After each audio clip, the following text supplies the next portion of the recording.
Good evening, everybody. Thank you for joining me. I managed to get a guest at the last minute. I pinged Derek this morning and he was free. He's going to be hanging out with us for about an hour. Welcome to the first video called the Salt Lick. This is going to be what I hope is a humorous and fun, although it will be salty and sad, deep dive into specifically why Grey Knights, Terminators, and Custodian Guard are both 45 points, and which one got the better use out of 45 points than the other. Hint, it was the Custodes. But before we get into that, I want to have Derek talk a little bit about his recent games with Grey Knights, and I want to give you guys the opportunity to ask questions. Again, he's only going to be with us for about an hour, so if you want to pick the best Grey Knight player in the world's brain, now is your time. So Derek, take it away, dude. I've seen a couple of your YouTube bat reps, and I know you are trying, man. You are trying to make them work. Did I just lose you? Oh no, I think we lost him right there. He's paused on a amazing scene at the moment.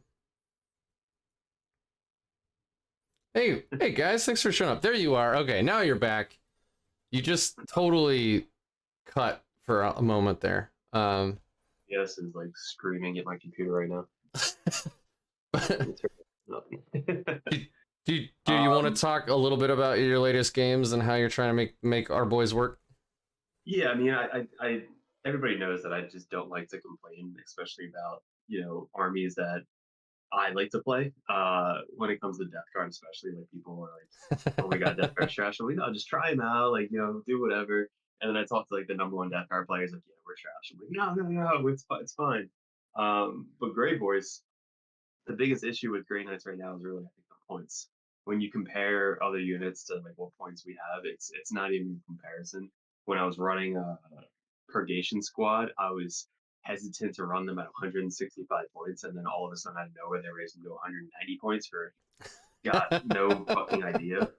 It's like, oh, they have out of line of sight shooting, so let's raise them 25 points. I was just getting to the point where I had a list down with 3 Purgation squad and a Dreadnought, so that they reroll all ones to hit and ones to wound, like out of line of sight, which would have been fun until they fucking raise it up to 190 points a squad. So basically, if I take those 3 squads out, I can put a literal knight into my army, which they can't kill a knight. So if you look at the trading aspect, they don't trade very well. They can kill infantry, but Grey Knights have no anti-tank shooting whatsoever. Yeah. So unless you bring a Storm Raven, a Thunderhawk, which I may or may not have ordered a Thunderhawk, because if you haven't seen the stat lines on that thing, holy moly. Dude, it is. I'm looking at one on Etsy. It's like $250. And it's fucking full size Thunderhawk that you just print out and send it out to you. So I'm like really close to and just running strikes. But again, the thing with the Storm Raven, which everybody knows I love Storm Ravens, is towering. So it either has to come on the board, and then it could just get shot by Wraith Knight. But if it starts on the board, even though it can be blocked by terrain now because of the rules, towering still sees right through it and shoots it off the table. So towering is really what stops big shit like that from happening. I was going to bring a Lantern Knight to last night's game, but we were going to test out bringing it rapid ingress onto the board so that we can come in the movement phase and then go and do something. But when I brought it in the movement phase, he then turned his knights at it and just blew it off the table. So yep, that 500 points that I brought into the game was really pointless. So right now, Grey Knights have literal no anti-tank in the codex, besides something that's going to get shot off the table.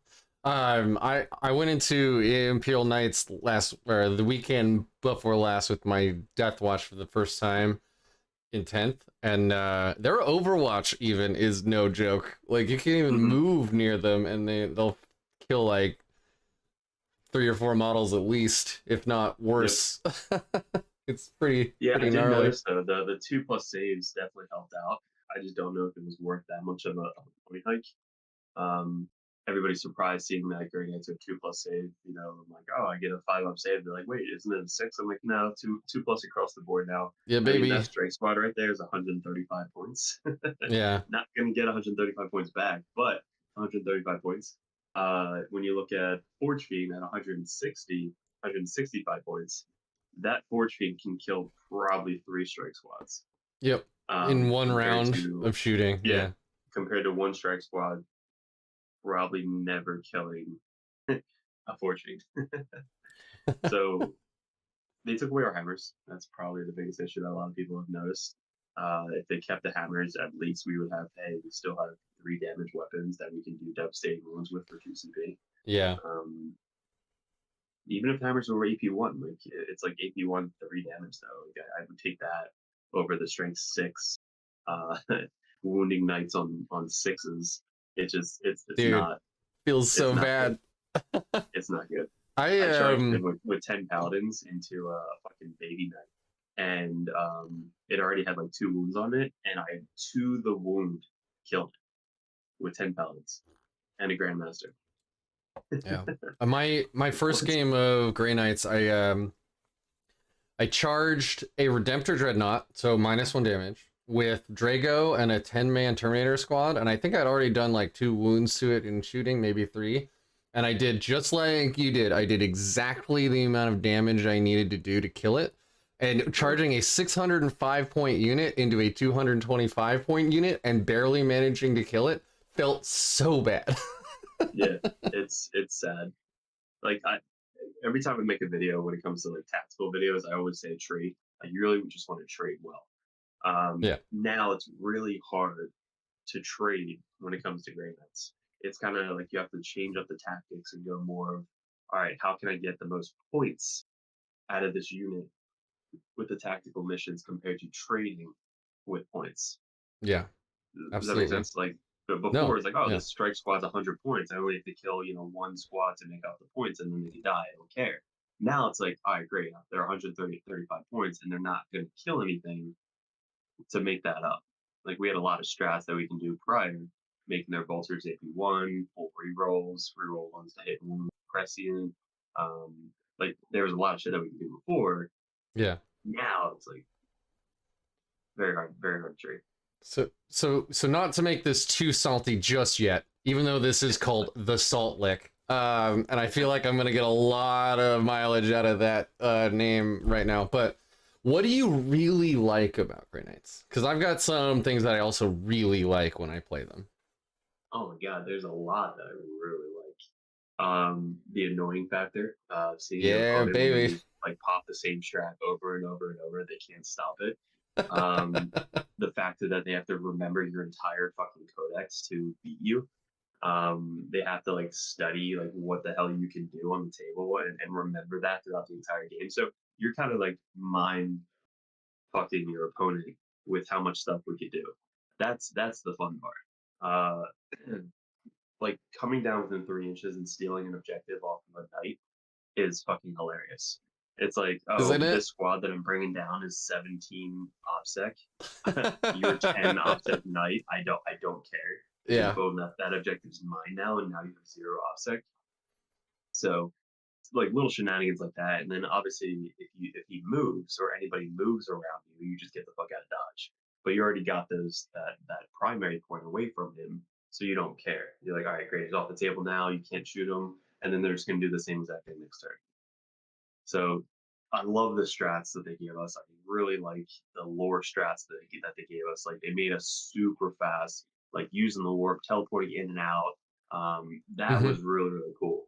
Totally Uh, agree. Yeah. so yeah, I mean, what do you like about them?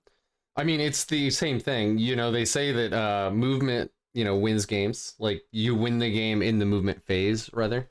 And Grey Knights have a lot of crazy movement stuff now. Like the fact that if you want an interceptor squad to just move 18 inches, like guaranteed 18 inches, Yeah.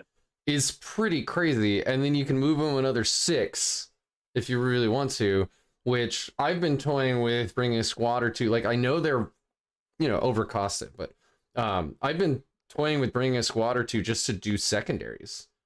Mhm. like tow them in on something, charge them in on something, whatever. 12-inch movement, even without advancing, is pretty crazy. But like 18 Mhm. to shoot up the board and at least make them shoot at them instead of at what you don't want them to shoot at, right? Because they Yeah. see this threat coming around the corner and stuff.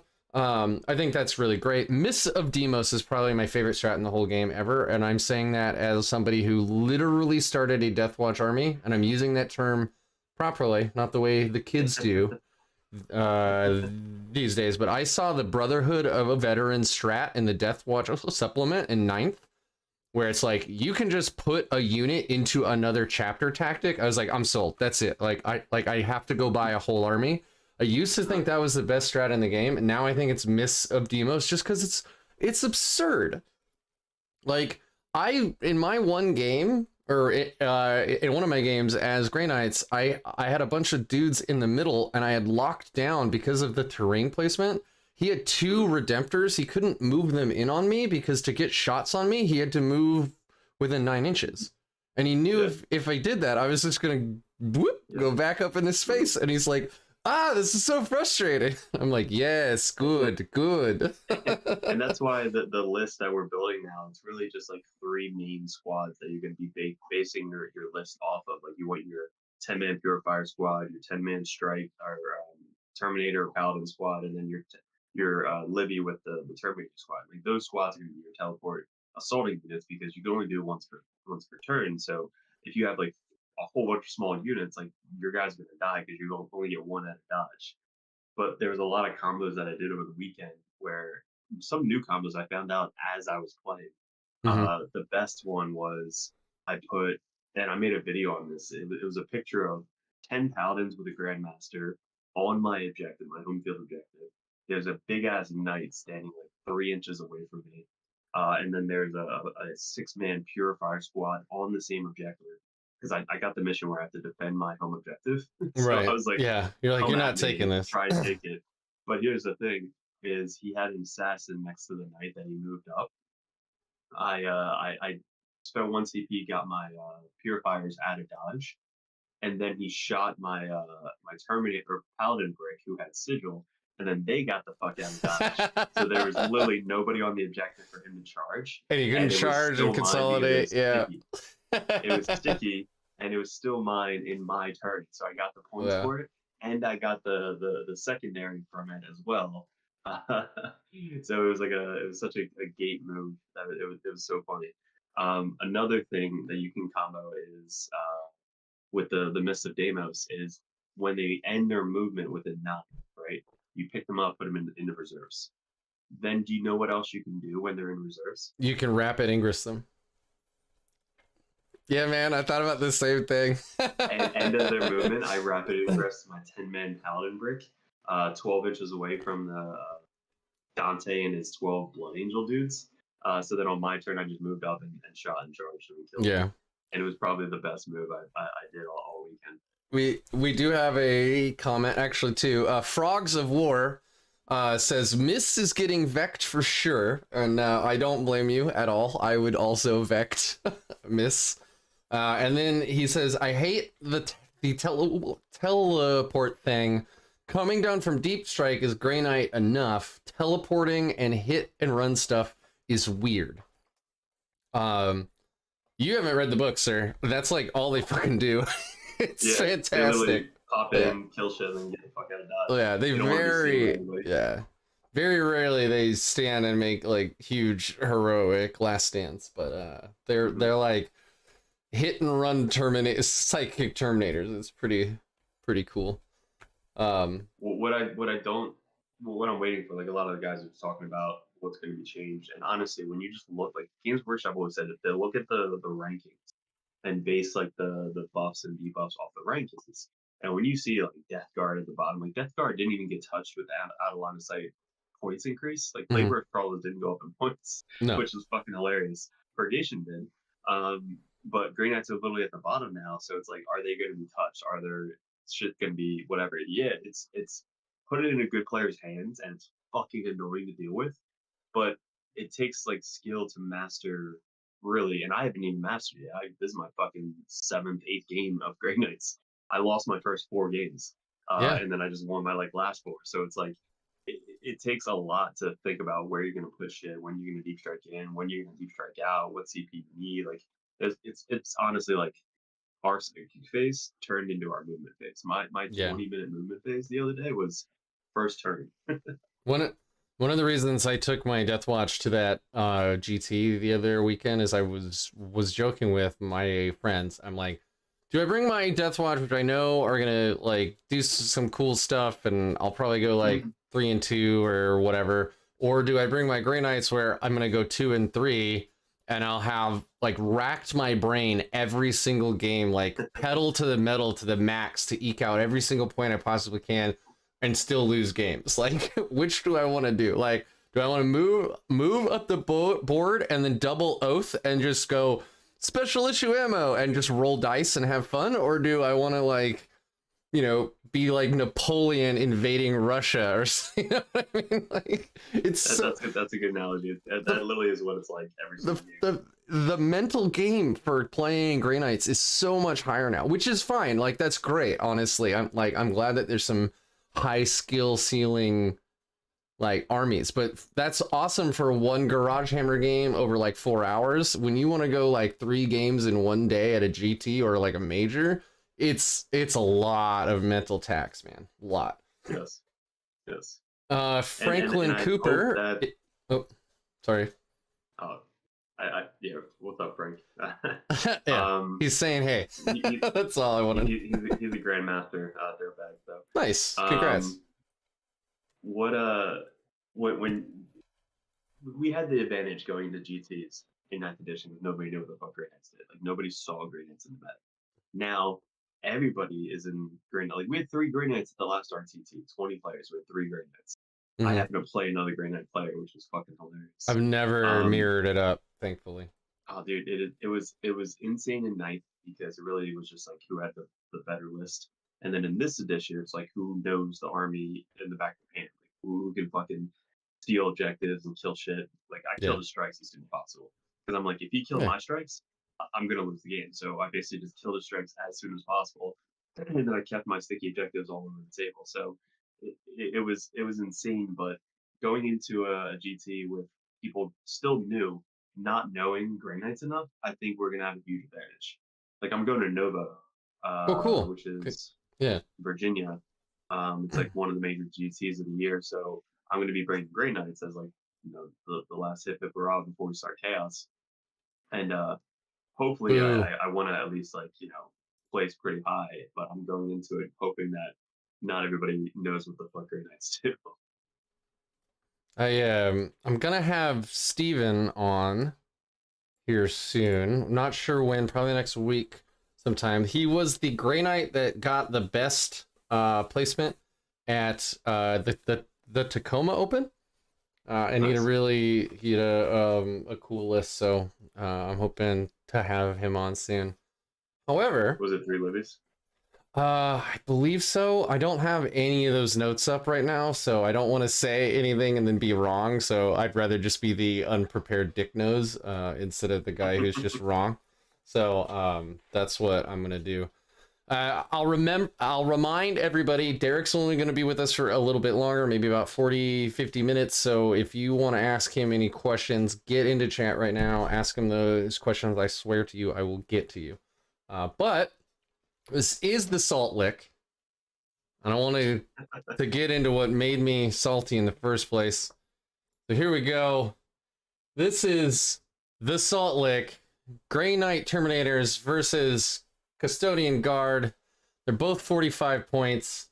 I'm trying to come up with some ESPN way of, like, saying, like, you know, to like hype this up.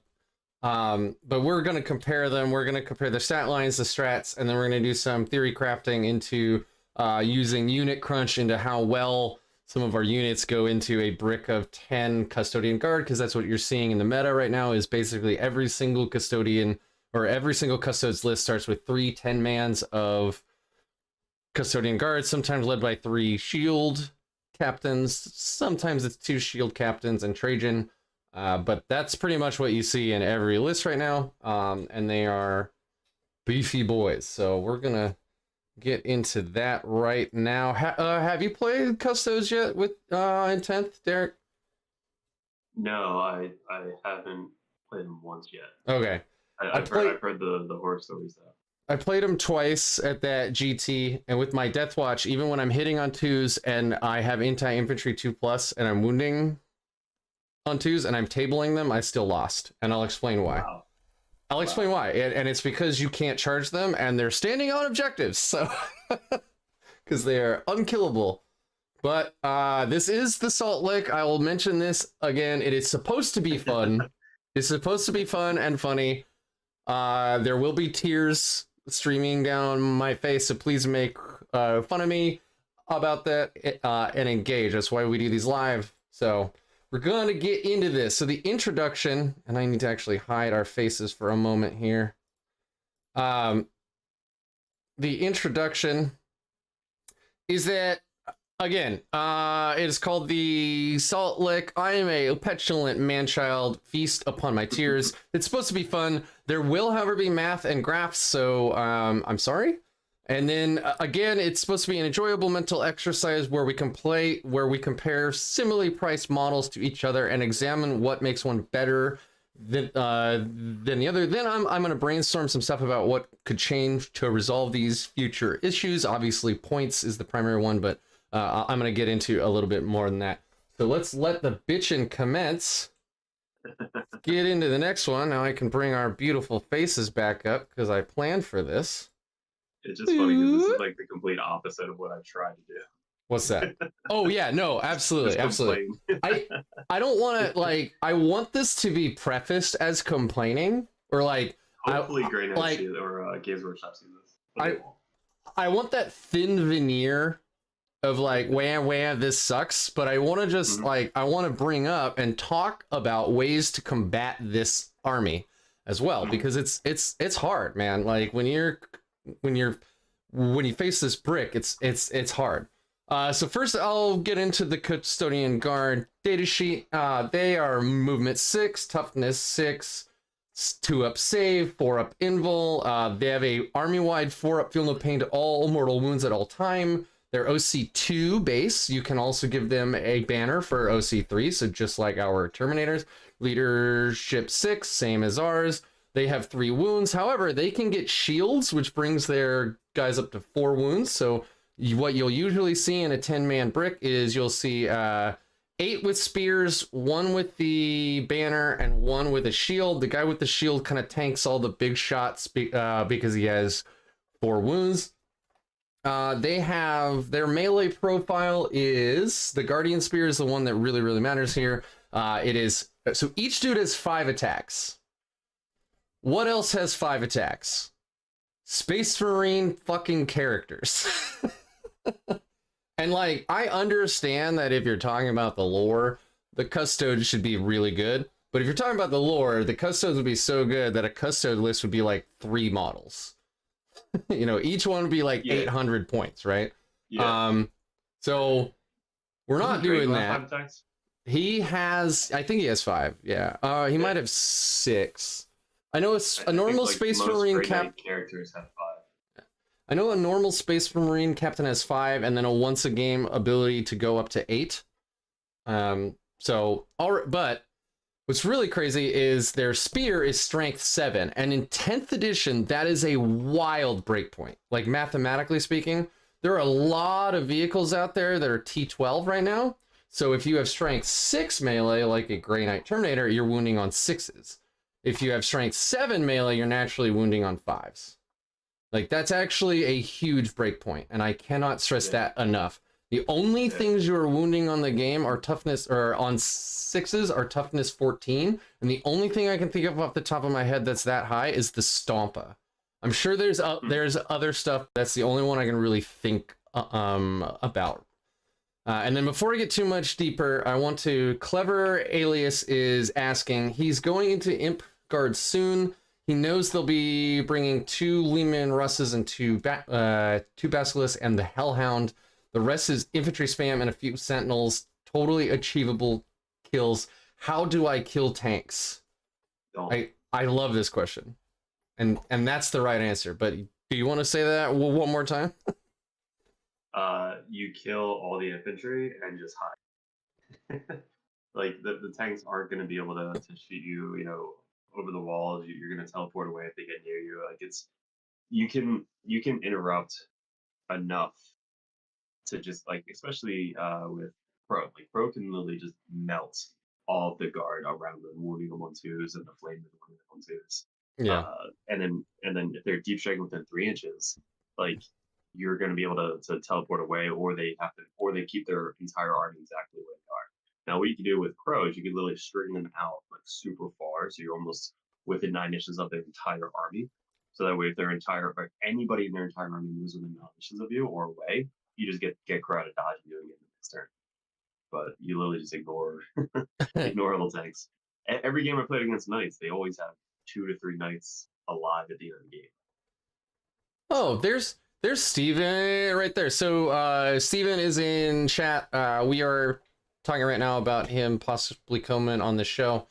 He is the Grey Knight player that came in the highest ranked at Tacoma Open. Charlie is here. He is a well-known member of the Grey Knight community on Facebook. He's the king of salt in a good way. I mean that in a funny, like, friendly way. But yeah, Charlie's right. That's what Derek just said. Ignore the tanks, kill their infantry. That's what actually scores them points. Remember that they have a stratagem to bring back a unit for. I don't know if it's 1 or 2 CP, but they do have a stratagem called reinforcements, and they can bring back infantry or sentinels for like 1 CP, and it's the whole squad. So just be aware of that. They actually have more on the table than what you see. So they're kind of GSC-ish, if you will. But getting I back, guess now that they don't die when they run away, if they have like one guy left and he just fails a battle shock, he's still there. So yeah, if you like surrounded him and he falls back, he's gonna end within 9 inches of you, and then you just teleport run away from one guardsman, out. or leave one guardsman standing to let the rest of his friends know what almost happened, right? Caldus Assassin make it 2 CP every time they bring guys back. Yes.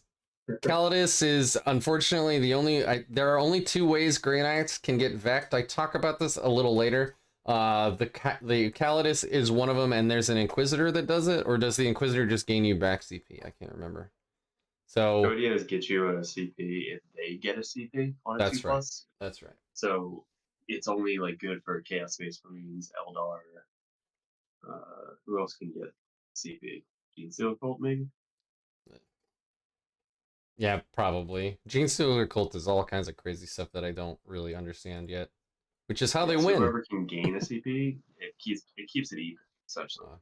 But the last 7 games I had, nobody got CP. So he hasn't really done anything. So Clever is Leaning Crow, 3x10 Purifiers, 2 Dread Knights with the Flame Sight Cannon, and a Knight Valiant. I'm not big on the Dread Knights right now, which is too bad. I have like 7 of those models. I don't even think I'm lying. I think I have 7. I like them. I know people hate the baby carrier, but if you have the models, man, drop those Dread Knights for more infantry. Personally, Don't run Dread Knights. Just put them on the shelf. yeah. T8 and an anti-vehicle meta is paper. A lot of Space Marine lists are going to be running 3 Gladiator Lancers. The big gun has 2 shots, strength 14, -4, d6 +3 damage, and they get 1 free reroll in the hit, wound, and damage phase, even without oaths. So they can pop non-oath targets like pretty reliably. If one of those things sees a Dread Knight, it's dead. Almost certainly. See, I thought we were talking about Terminators, but we're getting Dread Knights. Like I played Grandmaster Dread Knight with a regular Dread Knight, shooting, and then charging and Necron Doom Scythe, and it lived. That was with full rerolls to hit, wound, and damage. Yep, that Uh, tracks. and it literally did, I think, 2 to 4 damage on a Doom Scythe. And at that point, I was like, I'm never running these guys. It was Yeah, so the sad part. that I feels actually have it bad. recorded. The guy who I played, he's like, "Is it sad that I saw what they did on turn 1, and I thought to myself that I could just ignore these guys?" That's what he straight up said out loud. And About I was like, you know your what, you're right your about my Dread Dread Knights? Oh Yeah, wow. he saw them shoot like maybe once or twice, and he's like, honestly, man, I saw them shoot, didn't do anything. I just ignored them the rest of the game, Yeah. and that's sad because I kept trying to kill shit and just couldn't kill shit. Thanks. I hate it. Everything in the game is covered. AP1 does nothing. Yeah, They AP1 is can't get up effectively on AP0 now. they can't get up on top of buildings, so they can't get weapon fire. It's just it's sad. Yeah, I agree, which is too bad. Again, I The ran Grandmaster 5. hitting on 3s and Yeah, 4s in combat. Like what? dude, I ran 6 Dread Knights in ninth when it was like, or I'm sorry, 5 when that was like the thing to do, and I loved it. I thought that was so much fun. I loved Yeah. having that many Dread Knights, but now they're so Yeah, bad. and they were good. It's a good thing though that I actually like full infantry list too, because that's what also has happened. What I don't want is like to have to run like a Storm Raven and 3 Razorbacks or whatever. I don't think that actually sounds all that fun personally, but I think if you're gonna do the Storm Raven, you can't. If you see towering on the other side of the table, obviously you can't start on the table. But if you're on a Storm Raven with 10 Purifiers, Crow, a Tech Priest, and a Dreadnought, that combo is fucking insane. see, man, I'm saying it's all about that Thunderhawk, yo. I'm going back to the Thunderhawk. I have a list. Where's my phone? Oh no, are we gonna do this? I gotta get my list.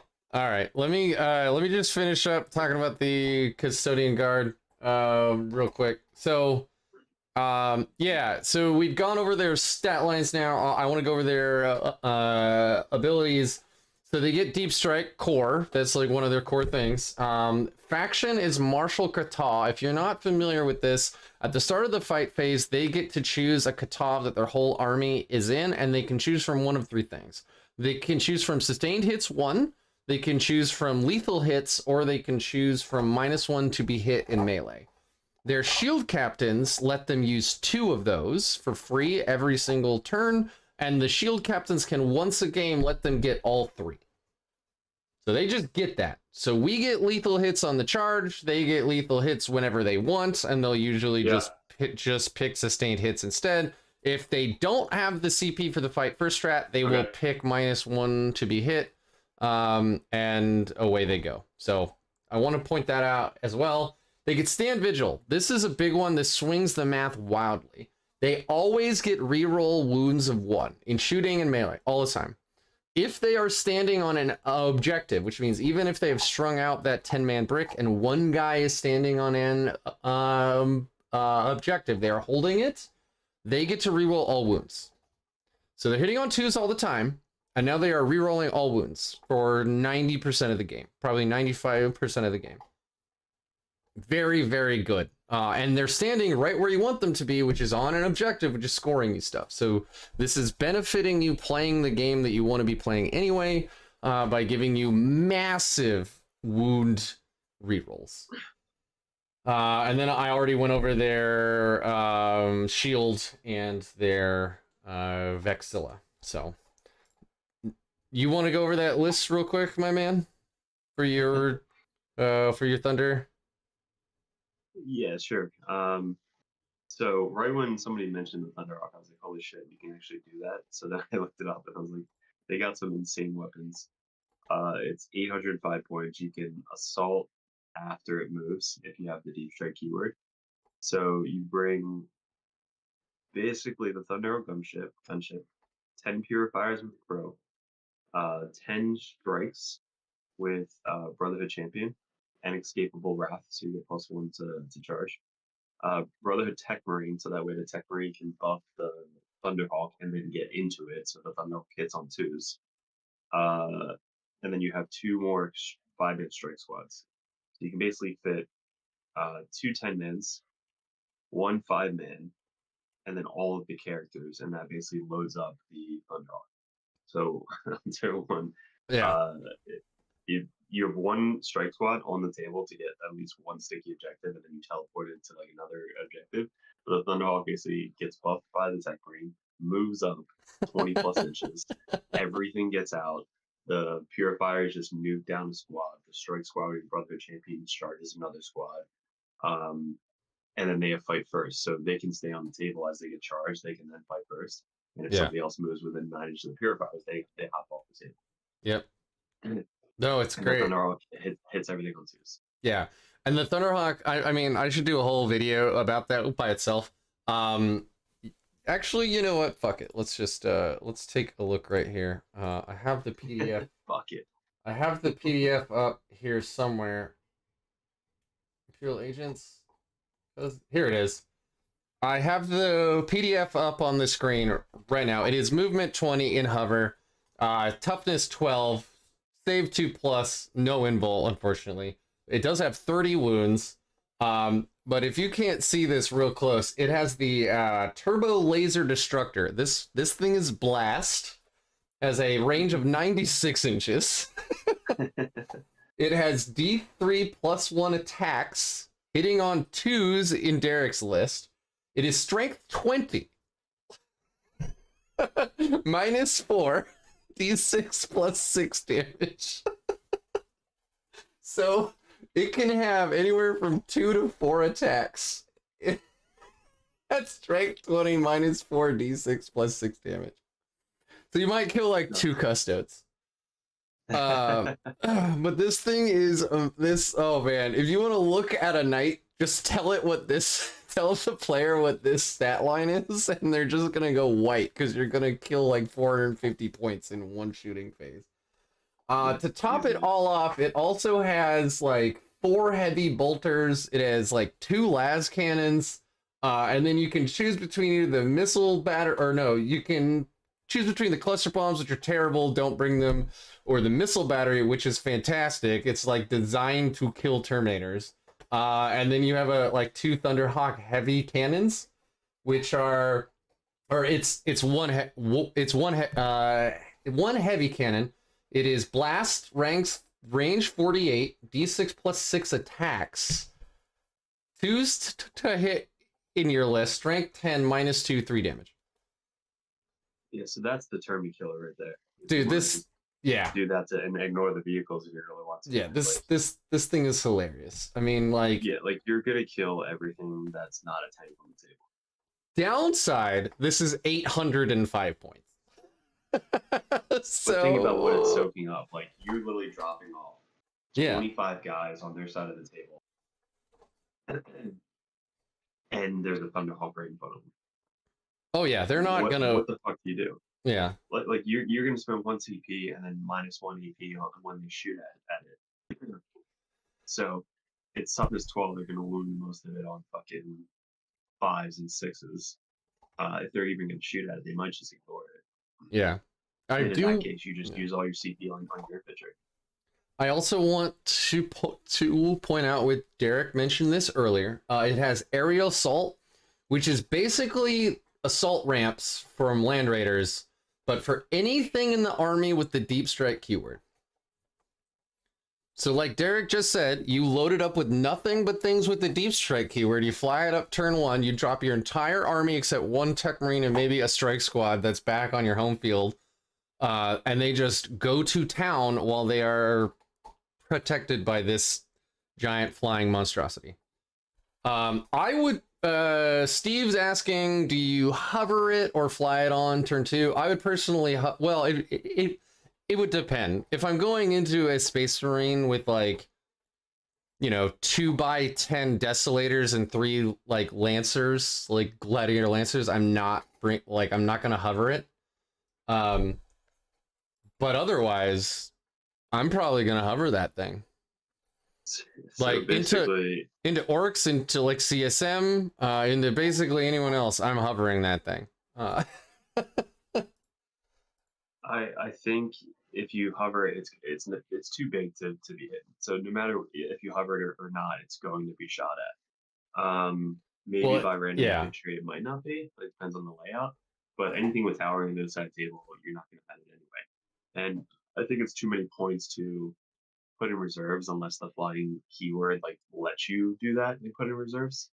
But that means like more than half your army is literally off the table. Like you just have one strike squad on the table, and then 98% of your army is off the table. So I'm not sure if like that's allowed. And then if it does come in, yeah, I don't know. I haven't really thought that far. So I thought of like us going first and just going. Steve's asking if it hovers, don't you have to fly it up and over terrain? I'm honestly not sure because I haven't used an aircraft since the beginning of ninth when I bought a Corvus Blackstar, and then I learned all I do is die immediately. So what does I'm not 20 sure. plus mean? Does that mean you can move as far as you want? Its movement is 20 plus. If it's not in hover mode, if it's in hover, then it moves 20 inches. There's a whole aircraft section in the core rulebook, and I'm probably not, or I can guarantee you I'm not 100% sure on that, but yeah, you have to fly it. You can't just fly it over terrain now. It has to move up and over with the base, just like any other model now. Yeah. Probably a way they could buff aircraft, actually. Yeah. I'm going to mute him for a moment and go back to the actual point of this whole thing, which I believe was talking about Custodian Guard. So, anyway, as I was saying, so now we all know our Terminator list pretty reliably here. We are T5, move 5, save 2+, 4 pinvol, 3 wounds, 2 OC. For every 5-man, we can bring 1 heavy weapon. Thankfully, Terminators don't lose their melee weapon if they do that. So you'll probably bring an incinerator or a side cannon. We have the Nemesis Force Weapon profile, which is Strength 6, 4 attacks, hitting on 3s, AP2, 2 damage. We have Hammer Hand, which means only on the charge we get lethal hits. We get Deep Strike, and then we have the Teleport Assault Faction ability, which you can go back to the beginning of this video and hear Derek and I just shovel aplomb at that and how fun that is. But when it comes to actually fighting, katas are far superior. And then we can also get a banner and a Narthesium. The Narthesium, you lose a Stormbolter, but who gives a shit? And you get to bring back 1 Terminator every round for free. It's pretty good. So that is that. Now to put these two together side by side, the datasheet differences are they hit on 2s, we hit on 3s. They're movement 6, we're movement 5. They're toughness 6, we're toughness 5. They get 5 attacks, we get 4. Their melee is again strength 7, which is an incredible breakpoint in 10th. -2, 2 damage, and then they have the Sentinel Blade as well. We're strength 6, -2, 2 damage. They have access to a shield. Caldor Drago fucked off into the warp with our only shield in the whole chapter, apparently. Still confused about that. I've already gone over their kata thing, so I'm not going to do it again. We get lethal hits on the when we charge only, not if we are charged, not if we are actively fighting. They get reroll 1s to wound all the time, regardless of where they are, and then it's all wounds if they're on an objective. We don't get anything like that. They can also shoot twice, once a game, with a far better weapon profile than we have. You can tell by the way that my voice cracked there how happy I am about it. We don't get that. So those are the differences. These are just the differences. So I'm specifically excluding stuff like they're both OC2, OC3 with a banner, blah, blah, blah. Now I want to talk about our strat differences, and this is where it gets absolutely bonkers in my mind. So we have amazing movement as Grey Knights. Nobody's gonna say that isn't true. Miss is incredible. Haloed in Soulfire has some really cool ability. You know, we have some cool stuff. But when you compare it side by side with that stat line that you just saw, yes, and we cost the exact same points. That's exactly the point of this video. That's why we're taking a big old lick of that salt lick. Our Terminators are 45 points, and so is a Custodian Guard. They're both battle line, all that stuff. So, for 2 CP, they can do -1 damage. For 1 CP, they can regen a model. Or I guess I should actually kind of compare these with strats that are similar. So for 2 CP, they get -1 damage. For 2 CP, we cannot be targeted outside of 12, so that's haloed in Soulfire. For 1 CP, they can regen a model. We get to do that for free, which is actually a viable side to side. We can jump away for free if you come within 9 inches. They can't do that. They get +1 to wound monsters and vehicles for 1 CP. So remember when I said they had an amazing breakpoint at strength 7 where they are wounding everything smaller than a Stompa in the game on 5s? Now they're wounding on 4s. And they get rerolls to wound if they're on an objective, and if they're not, they're rerolling once. Just keep that in mind. So for 1 CP, they're like doubling their effectiveness. We don't get anything like that. For 1 CP, they can also increase their attacks by 1. They can increase their attacks by 2 per model if they're under strength. For 2 CP, we get to add devastating wounds to our melee with Radiant Strike. 1 CP, they can sticky something. We can't do that, at least not with our Terminators.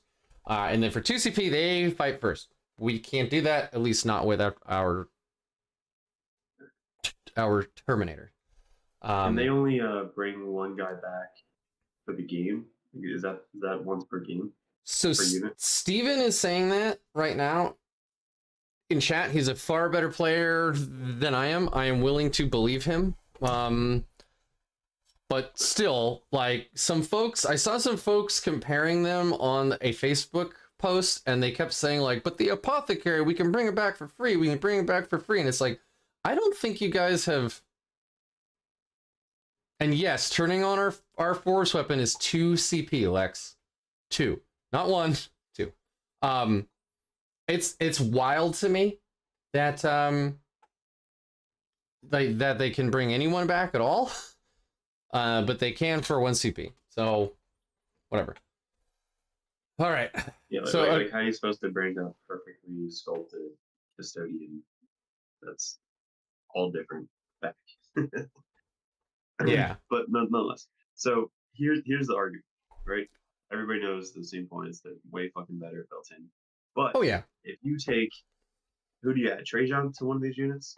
Yeah. Have you seen Trajan's stat line? So Trajan like fights first, right?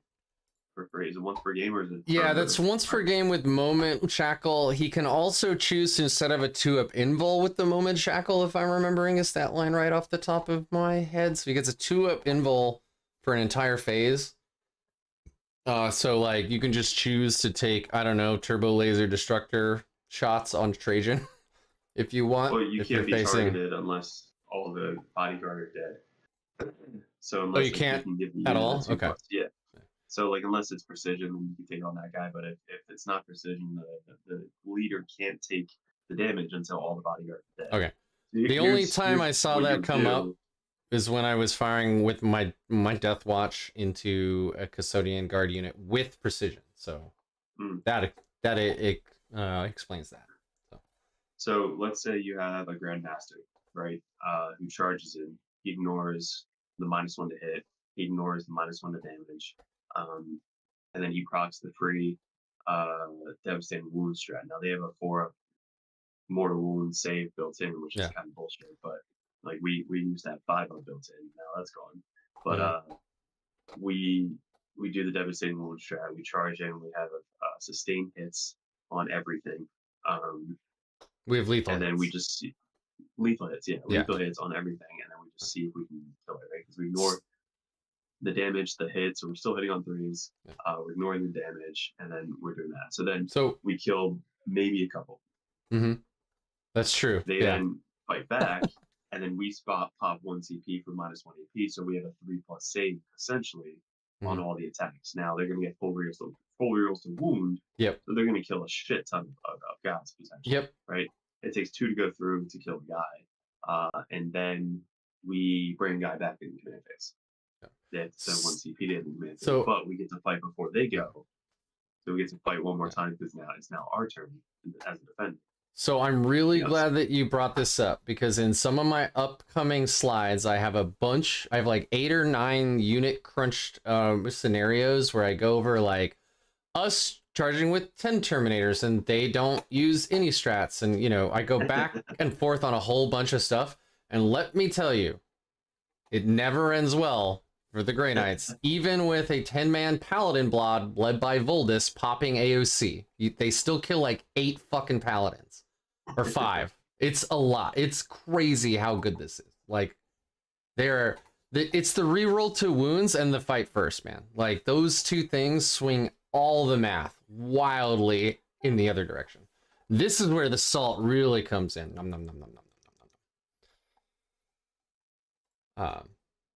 So that explains their strat differences. What's funny is you went over strat costs. Yes, they do get a bunch of free strats with their shield captains, which I also go into later.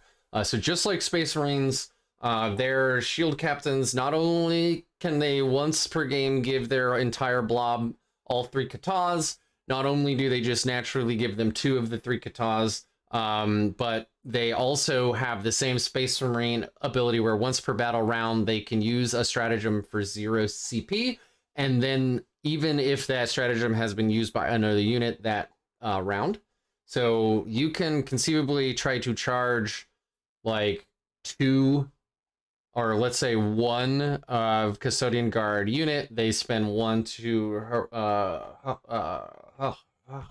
Heroic Levine, and then they can spend 1 more to fight first.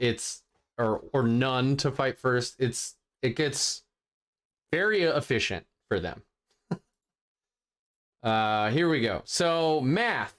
So situation number 1. I'm gonna go ahead and hide us again, Derek. So this is 10 Terminators, which we would never bring in the current meta, are gonna charge 10 Custodian Guards on an objective, but the Custodes decide to use no strats. So the outcome is, and this is 10,000 simulations each time. This is using unit crunch. So 10 Terminators charge 10 Custodes, just naked, no buffs on either unit. We kill 4 Custodes. We kill the shield bearer with the 4 wounds first, and then some of the spear dudes. Then they clap back and kill 7 Grey Knight Terminators. It's already not good. So that's ignoring like the -1 to hit, -1 to wound, all that stuff. Yeah. So this is this is Terminators, not Paladins, but this is just straight Terminators, like charging them naked, no strats used by either side. The thing is, they're on an objective, so they're rerolling all wounds. So you can already see that even after we've killed 4 of them, 6 of them kill 7 of our guys. So they're already fighting better than 1-to-1. It's awful. Feels real bad. So situation 2.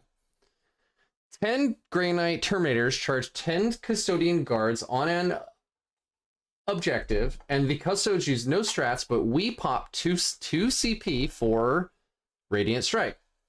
Once again, we kill 4 Custodes because they have a 4-up feel no pain to all mortal wounds. So we kill the shield bearer first, then some of the spear guys. They then swing back and kill 7 of our Terminators. The only thing that changed here is that Radiant Strike increased our percentile chance of killing 4 Custodes from 61 to 71%. It's all that's changed. So we've rushed in there, spent 2 CP, and we've lost 7 45-point models to 4 of theirs. They haven't popped a single strat. Now, situation 4, and I know everybody's already like sad and crying and doesn't want to fucking watch this anymore. It's all stats and charts and it's, you know, it's boring. But what's going to really happen is that if you're the Custodes player and you have 2 CP and 10 Grey Knight Terminators charge into you, you know they're OC3 and they're trying to take that like center objective from you. They're trying to score primary. They're trying to get, you know, maybe 3 for like or 5 for a secondary, right? Like you're gonna spend CP to stop them from scoring points. So here's what actually happens: you charge in your turn into some Custodian guard. They have 2 CP or not. They have nothing because they just have a shield captain with their guys, right? So, and I just messed up my entire streaming. There it is. What they then do is they then kill all 10 of us 69.22% of the time by spending nothing at all except 2 CP to fight first. That's it. They just fucking kill us. They pop 2 CP, 69.2% of the time. They kill all 10, 85.5% of the time. They kill 9, and 94.8% of the time they kill 8. So you've already lost that objective and you've thrown away almost 450 points. You get to swing back with 2 or huh? What? Oh, you lost me? All right. Yes. Yeah, I did want to say 69.2. Nice. That is there. That's just like low-hanging fruit, but I'm there for it. So next, situation 4. You charge them. You see that they fight first. You spend 1 CP on Armor of Concept or True Silver armor, because of course you wouldn't. Why wouldn't you? Right? They then, so they are now, or we're now saving on 3s. They're gonna kill 7 of us instead of 10. 54.6% of the time, 76.1% to kill 6, and 91.5% to wipe half the squad immediately. They, like, I cannot tell you how good Custodian Guard are. This is without them using any other strats and just having two katas up from having a shield captain in the unit. Yes, it is only 1 CP. That is true. So thank you, Lex. Thank you for trying, buddy. Can you hear me, Derek? I thought you said you were having trouble hearing me. It went out for like 30 seconds. I just turned it on. Oh, weird. Okay. All right. So do you have the test with the Grandmaster ignoring everything and then? So I don't. On True Silver. Yeah, so I don't have the test with the Grandmaster, but I do have one that's very similar, and that is the first one, where they don't use any strats for -1 damage or -1 to hit, so it's effectively the same test, and we only kill 4 of them.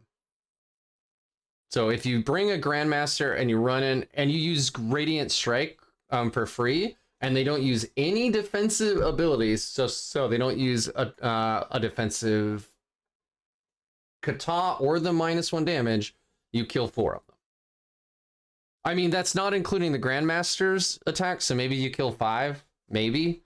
But like, you're only going to kill 4 on average from a 10-man into a 10-man.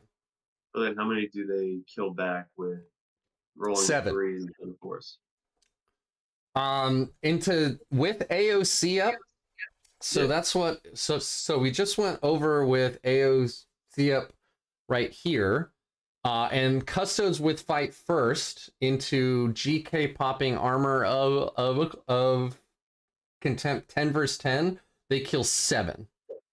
So yeah, so that's 10v10. So they pop it first and then fight first, they kill 7. But with 10 guys with AOC. So just for general margins, if there are 6 of them left, then they fight back, and you pop AOC. Maybe they kill 4 of us. 4 to 5 ish is what the math is. So even if you fight first strat, yes, which they can use for free with a shield captain, which they're almost guaranteed to have in 2 of the 3 squads. The other squad is going to have Trajan in it. In fact, I will get to a point later where Steve Trimble, the guy who just won the Tacoma Open with Custodes, said that if he knew they were going to rule against Trajan's ignore, like Trajan kind of has the same Grandmaster thing where he ignores all modifiers. He said that if they knew that they were going to rule that doesn't work, he would have just brought a 3rd shield captain to use free strats or strats again for free. Because that's how good fight first is. So the ignore everything, like how are they ruling it? Is that gonna be like in the fact coming up? Like it doesn't actually ignore everything? I can ask him if you want. I'm not 100% sure. I think it's probably so. There are some people in chat who went to Tacoma Open. Steven's in chat. Pizza Bagels is in chat, and they made some interesting rulings about stuff like terrain and some of the special abilities for some units. Like the Tacoma Open ruled that no windows are line of sight, and the bottom floor is definitely line of sight blocking, which immediately hampered all knights like right away. So Chaos Knights, anything towering had a big problem like really quickly. So yeah, so they ruled that it doesn't ignore -1 damage, like it doesn't overrule the like built-in Redemptor Dreadnought thing. Yes. So Charlie's right. You can only use 0 CP abilities once per round. I'm bringing this up mostly to talk about the fact that actually, if we're gonna talk this long without actually using the strats, I will show you guys our faces. I'm mostly talking about the fact that they have that ability, and Grey Knights do not have a built-in way in their index to vect anything. So like Death Watch, I can do that with my Watchmaster. We can only do it with a Calidus Assassin. And vecting is so important right now in the meta, you almost have to save 115 points in a Grey Knights list because we can't get it any other way to vect. Because you will, like, when I did it, when I was playing Custos with my Death Watch, I would immediately vect their -1 damage strat and make it 3 CP, which meant that they pretty much only use it once a game. And yes, after you vect a thing, they said in the tournament compendium or companion that the vect modifier is after the captain's modifier. So they could still do -1 damage, but now it costs 1 CP because it goes from 3 to 0 to 1 or 2 to 0 to 1. So I think I just caught up in chat. Did I miss anything, Derek? I'm just looking at the fucking strats. Like I haven't played them yet. Dude, they are everything you're just saying. It just yeah. It seems like you have to be on objectives for most of them. They do, but that's never going to be off objectives. Yeah, but that's where they want to be. And if they fight you, they still get fight first and all that stuff. So, but if they're tagging out, right? I'm just trying to think about ideas. So absolutely, please do.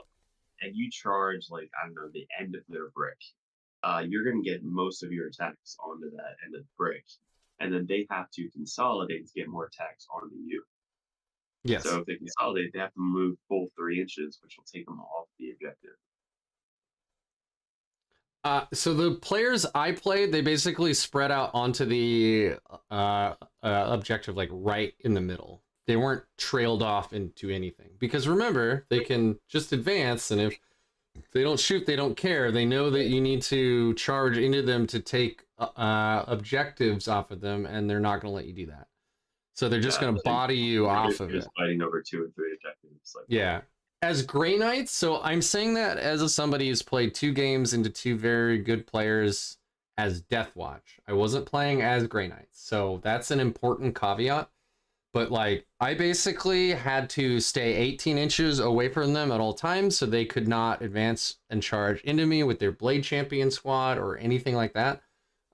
It was gnarly, and even with hitting on 2s, anti-infantry 2, and tabling them, I couldn't win the game because they'd already run away with the primary, because I knew if I charged them, they would fight first and just kill my whole unit.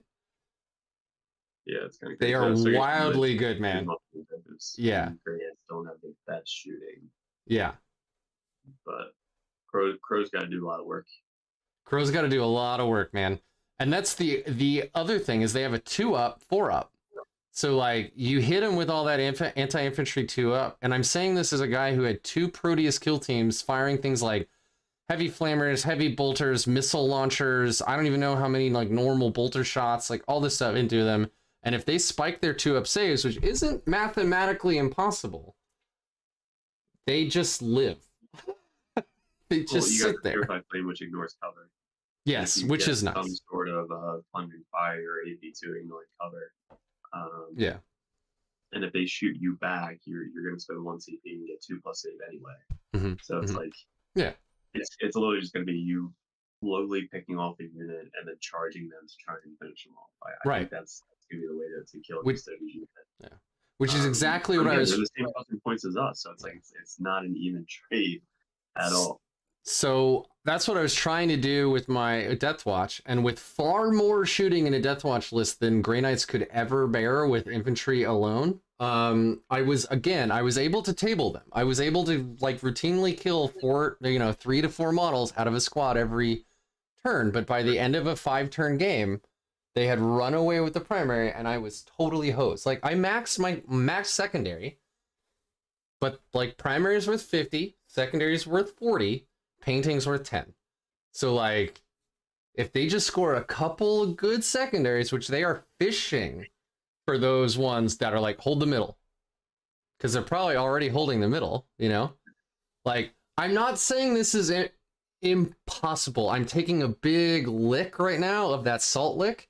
And people are beating them clearly, but like, I'm saying it's a huge uphill battle. You have to really outthink them, outsmart them, outplay them. You have to really watch what their CP usage is. You gotta like ask them to use markers for which shield captain has used their once a battle round ability. Like, you have to do a lot more record keeping than the Custodes player does. Because they are basically like, my golden boys swing, you die, hooray! Like, that's their game. And you have to be like, I'm going to go here, I'm going to shoot these guys, I'm going to move here, I'm going to charge, I'm going to save 1 CP for a charge reroll, I got to get this off, if I don't, I'm fucked. Like, you know what I mean? Like, you got to think so much harder than they do. Yes, clearly we should nerf GK Terminators, they're too good. I mean, if it's a point, like, how much do you raise their points by? Like 5 points a model, 10 points a model? Yeah, this is a whole other thing, which I'm gonna get to later, but we can talk about this briefly now. I don't mind Grey Knights being an elite, expensive army. I don't mind Terminators being 45 points a model. What I want to get is back to your earlier statement about trading, like the game is about trading. When I fight with a 45-point model, I want to feel like I got 45 fucking points out of it, you know? But if you go into another 45-point model, in this specific instance, you don't. You get clapped back and you die. It's basically like every 45-point model is like fighting, I don't know, a 75 or 80-point model. They're so efficient. And it's like their stat lines are good, but the strats are what make them like unbearable. And Grey Knights. Honestly, add an extra, I don't know, 300 points, 400 points to the army, they're probably still going to do very well. Yeah, I mean, with this current stat line, like, and this goes back to what does Games Workshop want to do to balance the game? Because right now it seems like they're really hesitant to modify the rules, but they're Yeah, okay with changing the points. exactly. So if Grey Knight Terminators don't change, I want to see a pretty significant drop in points for Grey Knights, unless they change the rules. And I go into this in more detail later about how they could do that. Um, but this is a huge sticking point, and I'm bringing up all these horrible, situations again. Like, this is supposed to be funny, num num num salt. But like, I'm bringing this up because the math does not add up in a game of trading, right? Like, and there can be units that trade well, that's fine. There can be units that trade poorly, that's fine too, as long as they do other interesting shit. Which we have our movement, which is very interesting. But the game comes down to, can you score primary points? Like, you can't win a game just scoring secondaries and hoping for a gambit or some bullshit. Which, have you gone to a tournament yet that even allows the gambits? I haven't. Yeah. They're not. Yeah. So Most tourneys do, but it's so like I read the thing and it's so hard because even Yeah. with Grey Knights, it requires you to still be either alive or to do actions or something at the end of the game in like all different quarters. And then it relies you to roll 4+ with a dice roll. Like you have to Yeah. roll a 4+ 4 times if you have 4 units still alive. So it's like it's such Yes. and I like that. Like That's the it should be like, hey, the orbital strike one or whatever. yeah. Like Yeah. it's I like that they added it, but I also like that they didn't make it easy. You know? No. Yeah, that's fine. It's just like the one tournament, the one GT I've gone to, straight up said like, we're not doing gambits. Because like, they're so hard to pull off, you almost have to be planning for them, which means you already have to be getting your ass kicked so hard that by turn 2, on turn 3 you're going to do a gambit. Yeah. You know what I mean? Like, that means you got your ass beat so hard turn 1 that you're like, well, this game's over. I better plan for a gambit turn 3. You know what I mean? Like, how fun is that? Like, I love those games that come down to the nitty gritty, the wire, where like someone makes one bold move or like one really crazy couple of rolls swings or something like one way and they score 5 points and win by 3 points. You know what I mean? Those are the games that are fun to watch. Those are fun to play. Not the games where you like, I walk up with my army and I hold the primary and you try to charge me and I kill you. I'm Forrest Gump, right? Oh, I won the game. Like, that's not cool. That's not interesting. Like, it's good. Player is literally going to be Forrest Gump and fucking Custodians out there. Yeah, that is what I'm going to imagine now. Nice.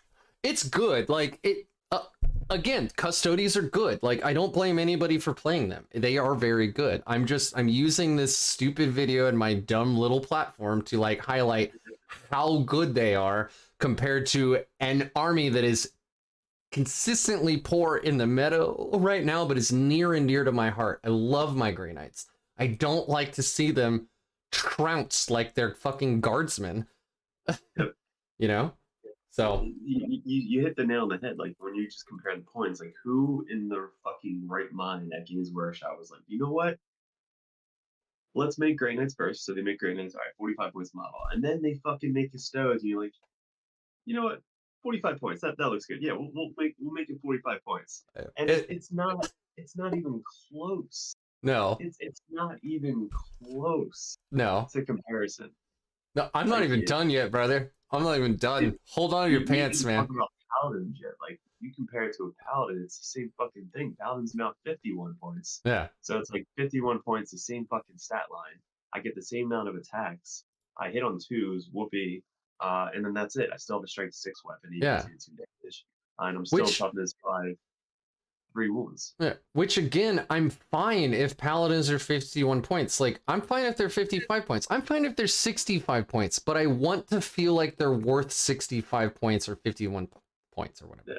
Right? Like, that's really what it all comes down to. And right now, it doesn't feel like they're worth 45 points for Green Knight Terminator. Compared to Custode specifically, I am cherry picking because I ran into these guys at a tournament. I noticed how good they were, and I wanted to do this mental simulation. And then I figured, while I'm doing it anyway, I might as well make a video because that's effectively what I did. So, yeah. Um, yeah. So let's continue here. So we went back to Custos use fight first and GK pop armor of contempt, and we still got our butts kicked. So they kill 7 Terminators on average into us. Yeah, it's not great. Situation 5 was okay. So here's where things get really interesting math-wise. So situation 5 is maybe you have a Custodes player that isn't used to playing Grey Knights. They see a bunch of Terminators and they're scared, so they pop absolutely everything. They do fight first. They get +1 +1 attack per guy, so each one now is 6 attacks. And they use the Shield Captain's once a game ability for all 3 katas. They kill 10 Grey Knight Terminators 93.1% of the time, with a 97.5% chance to kill 9 and 99.5% to kill 8. Wow. Yeah.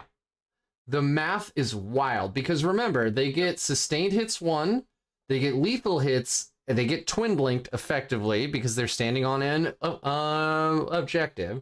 So every 6 explodes into something that they have to roll, but the original 6 just goes right through and has to be saved. Like, dude, they're really, really efficient.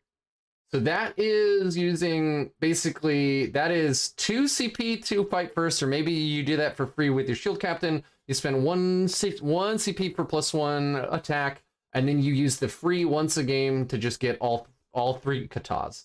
And they wipe us out so efficiently that if you look at the graph up here on the top right, they actually, on average, kill 12 to 13 Terminators. And they've just overreacted and used way too much stuff, and they've guaranteed that they kill us. That's how good they are in this specific instance. Because that's an even trade. You know, somebody just put lower by 5 points, but even still, that's a 50-point difference with that math. You know, it's like it's still not a lot. Like, and Grey Knights, I can't add anything. I can add 4 or 5 servitors now for 50 points. Like, Yeah. Our servitors gonna make up the difference in that point value. Yeah, well, that's a unit with a different use case, I would argue, but yeah, I mean, I see what you're saying. Yeah. Like if they make us 5 points cheaper, great. We have 50 points left in our list to do what? Like there's nothing else that we can't even add a Brother of Champions 85 points. We can't add a Tech Priest at 70 points. We can't add a tank. We can't add literally anything for 50 points unless you're talking about a server swap. Yep. So thanks Games Workshop, you just gave me 50 points back in my army. I can now add 4 servers. Yeah. No, it feels bad. Like, I'm telling you, man, I played 2 3-hour games with my Deathwatch, who I thought were uniquely suited to go into Custos, and they were not. Like, it felt good to roll all those 2-ups. It did not feel good to watch you kill 2 to 3 every shooting phase and then watch them just run away with points. It was very bad. Can you do the stats off of the objective? I know it's very rare. I haven't, but I don't like. I didn't want this to be a 4-hour video, and I didn't want to go into weird like. I wanted to go into the most common kind of situation that you might run into, which goes into. Yeah, I mean they bring 3 10-mans specifically to walk up and stand on the 3 middle objectives. That is entirely the reason why Custos players take these units in 10-man bricks. They don't take them in 5s usually. They take them in 10s. Because they walk up on an objective and they sit there. And they say, come at me, bro. And if you do, you die. And if you don't, you lose. I mean, if you do, you lose and die. And if you don't, you just lose. So, like, you know, do you want to pull models or not? I guess is my... Yeah. Yeah. Pizza Bagels brought up, and Brian brought up a very good point that I'll bring up later. And this is to your point earlier as well, Derek. Like you are tailoring army lists around bringing a dreadnought for rerolls. We have no rerolls in our entire index that isn't that dreadnought. And the dreadnought, which I love the model, don't get me wrong, like the box knot is like iconic. I love it. I played Dawn of War 1 and 2 and I built as many dreadnoughts as I possibly could because I love the model. They don't have deep strike and they don't have teleport assault. So like they don't even synergize well with the rest of our army. Yep. It sucks, man. He doesn't even give himself full rerolls. Like a Venerable Dread in 9th edition used to hit on 2s, had more attacks, all that stuff. Because they had core. Yeah. Only buffs infantry and then hits on 3s and loses. Like it was such a downgrade when they released it. It's just so hard to play with it. And then the units that we did want to bring was the Purgation, and now they fucking raised those points. Yes, which I've meant to bring this up twice now, so I'm glad you brought it up. Purgation squads, I thought, had the perfect anti-free, like, indirect damage ability ever. And it is just like, I don't know how many of you are familiar with, like, the real military, but, like, there are entire MOSs whose specific training is to be a forward observer. They sneak up in the front lines with, like, infantry units and stuff, and they can now see with their own eyeballs the enemy. They call in artillery fire, or, like, a JTAC will call in like aircraft and stuff specifically to target units they can shoot. And that way it's very effective and it's very accurate. But if you just have Artie like blow up this grid square, like, yeah, they can do that, I guess, but it's way more effective if there's somebody spotting it. And Grey Knights specifically had that built in. It was they could only use their out of line of sight shooting if another Grey Knight Psyker model could see the enemy unit that they wanted to shoot. We already had that, and they still increased our price. And honestly, you're gonna want to mostly shoot, like, at least I wanted to mostly shoot incinerators, which are only rage 12 anyway. So I'm already putting the unit in harm's way. These aren't desolators with 36-inch indirect fire, ignoring all indirect fire penalty dudes. These are like expensive ass super elite Marines that want to be within 12 inches of the thing they're firing out of line of sight for. Like, so the desolators are how many points for 5 of them? They are still they're like 34 each right now. I know a 10-man is like 340 points each. They were like 27 each, and in 9th they were like 36. So they're still cheaper than they were in 9th. And we can always only bring 4 heavy weapons in our squad. So even if we get a 10-man unit, we can't bring any more than 4 weapons. Yes, but they all have the heavy weapons. If you want, we have no rerolls. We're -1 to hit. Yeah. We don't ignore cover. Yeah. There's so much that stacks against us compared to what they have. Feels good, doesn't it? It's sad. It's very sad. Dude, take a big lick, Derek. The salt. Nom, nom, nom, nom. Completely different. Like I tried it. I was like, all right, I'm going to shoot 3 units of Purgation with full rerolls to hit and wound, and hitting on 4s, even rerolling 1s, is just not fun at all. Like, you miss so many shots. And then strength 8, you're wounding on most shit on 4s and 5s. Like, yeah, only good at killing infantry, which then like, you're wounding on 3s. So it's like there's no reason not to bring, like, if you're trying to do an ultra competitive Space Marine list. And I went to this GT as Deathwatch, and I dropped my Desolators on purpose because I hate those models so much. And I'd played 3 games with them, and honestly, it was the most unrewarding wins I've ever gotten in my life. Because it's just like, I stand here, I don't do anything, I kill you for free, you don't get cover, I ignore all my hits, like, you're probably my oath target, so I'm rerolling everything anyway. It felt horrible to bring those models. Yeah. And you know, I'm not, and I'm a competitive guy, and I'm still like, ugh, this feels really bad. And then I watched like bat reps where they brought 3 10-mans, and I'm like, no, this is like the most uninteresting bat rep I've ever seen in my life. Exactly. Like, there's no counterplay to that. Like, honestly, I think, like, and this is a tangent, I think that if indirect fire exists in the game, they should hit on 6s because they are actually just firing completely wildly. They don't know what they're hitting at all. They're just like, bah, bah, bah, bah, bah, bah, they're over there, fuck them. Unless they have a unit that can see them in range with a specific forward observer ability, then they can hit on their normal, like, BS, right? Because they're being called in, they're being directed, like, that would play into that a lot more, have some synergy. You would have some counterplay by, like, I can kill their forward observer units, but we're not going to see that. We're just going to see Space Marines at 37 or 34 points a model standing still, like, ignoring all indirect fire and then just destroying anything. And if you walk where they can actually see you, oh, they now each have 2 crack missile shots at strength 8 minus 2 d6 damage at 48-inch range. Yep. Like, that's not fun. Yep. So, and I think, honestly, what we have with Purifiers and Crow just make it so much fun. Like, I want to see that on the other side of the table. Just kind of come in within 3 and just nuke that squad off the table. And then just wait. Like, if you're going to shoot me, great. I have a 2-up in cover. And then if you charge or if you move, I then just get the fuck out of dodge. So it's like, yeah. I want to face that because I want to see. But that's that's play compared to our Atalantis I shoot. It's not. That's play, counterplay, right? Like, that's what the game should be about.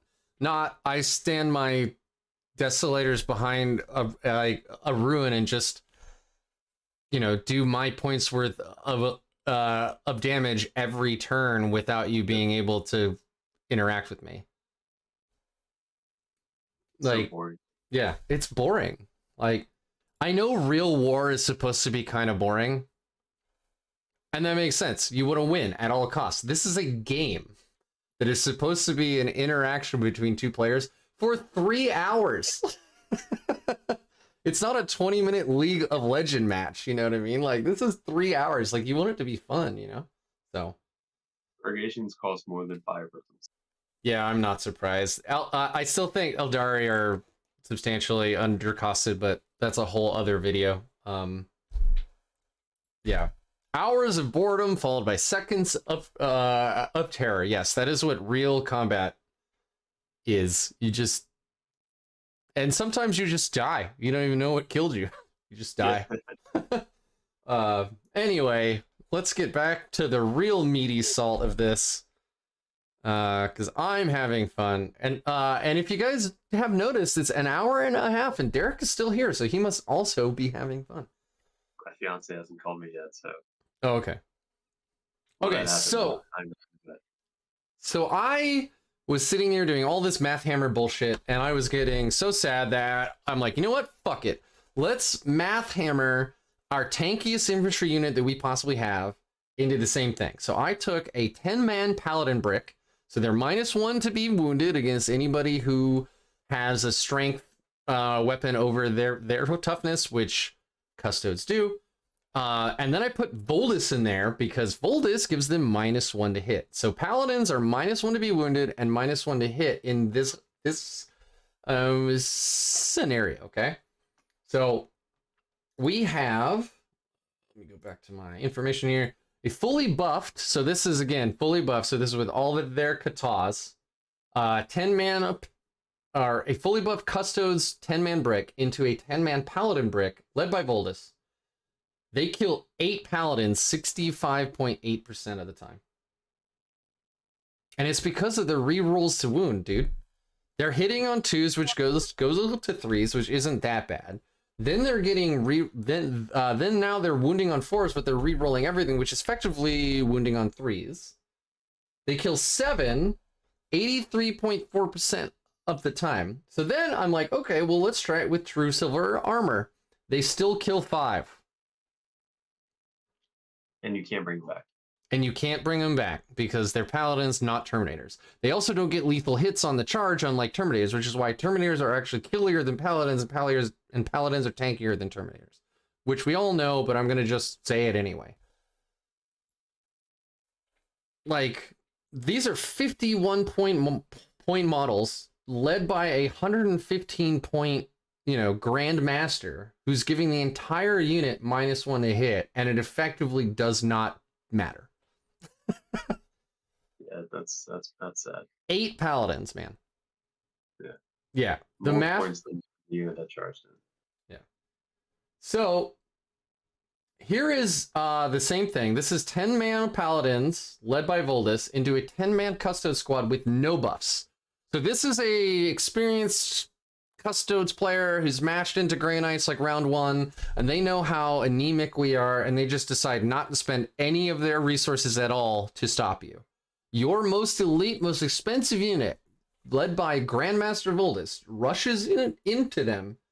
And I'm assuming that you use, at the start of the fight phase, you use like Voldus's little Vortex of Doom light thingy. Sure. D3 more. Yeah, you kill 5 of them. Nice. If Voldus's ability pops off, so you rolled a 6 for D3 plus 3 mortal wounds, and you got a 5 or 6 for 6 total. So remember, they have a 4-up feel no pains, so they're gonna save 3 of them on average. So you're gonna kill 1 guardsman right there. You kill 6. If they pop the -1 to hit kata, you kill 5. So Voldus kills 1 with his brain bullets. Rest of the paladins and Voldus kill 4 more. And that's with Voldus's brain bullets going apeshit. They can't do better. Wow. He can't do better on that roll. That isn't even an average. So now I'm gonna go to what I call the salt break. We're gonna rage it out. We're gonna breathe deep, let all that rage escape our lips, wipe the tears from our eyes. And now I want to talk about real talk. So real talk is really, none of my previous math slides matter because nobody in the meta right now playing Grey Knights thinks it's smart to run 10-man bricks of Terminators. So all of my math doesn't matter. You'll never see this, right? Because you're gonna bring like 3, 4, 5 mans. You're not gonna bring 1 10-man and 2 5-mans, generally speaking. I know some lists will and stuff, but I'm just saying it doesn't matter. Like the math is even worse. So if you charge 4 custodes with 5 Terminators, the Terminators are wiped as long as they have 2 CP or a shield captain to fight first. End of story. So if you are playing Grey Knights at a tournament and you are going into 10-man custode bricks, which is the meta for them, do not charge them unless they're at like 2 models left. At the Tacoma Open, the list was 3 10-man blobs of a Custodian guards with 2 shield captains, Trajan, and some support. Like I think he had 2 execution squads. He had like what are they? It isn't a purifier squad. It's a something else squad. It's like one of the sisters of Yeah, the flamers. Yeah. Steve Trimble is on record on Facebook saying that he wishes he could have had 3 shield captains instead because of the ruling that they made about how Trajan's special ability worked. I have a screenshot here of him actually saying this. That he would have brought three captains and dropped Trajan if he knew how they were going to rule Trajan's special.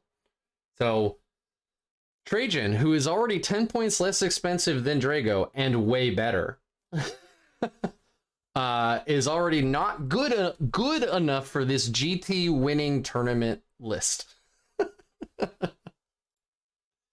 Right? Like, holy crap. That's so much efficiency. I just don't get how they ruled that. Like, do they have insight with Games Workshop? Because the Grandmaster that we have is the exact same thing where we ignore all the modifiers. That's a great question. I don't know. I wasn't there. So that's bullshit. But yeah, so that's hilarious. That is funny. I mean, how much is Trajan? Do you have any points? Trajan is 145. He's 10 points less than Drago. And let me Oh tell my you, Drago is not 10 points better. God. Hey, Like, Draco Drago's gets solid. great charge Yeah. once per game. Come on, like Drago that's should be like 125 maybe. I'm serious. Like, Drago has a once a game ability. It's very good. 4-up, feel no pain is super good against mortal wounds. Guess what the entire Custodes army has? Their entire army.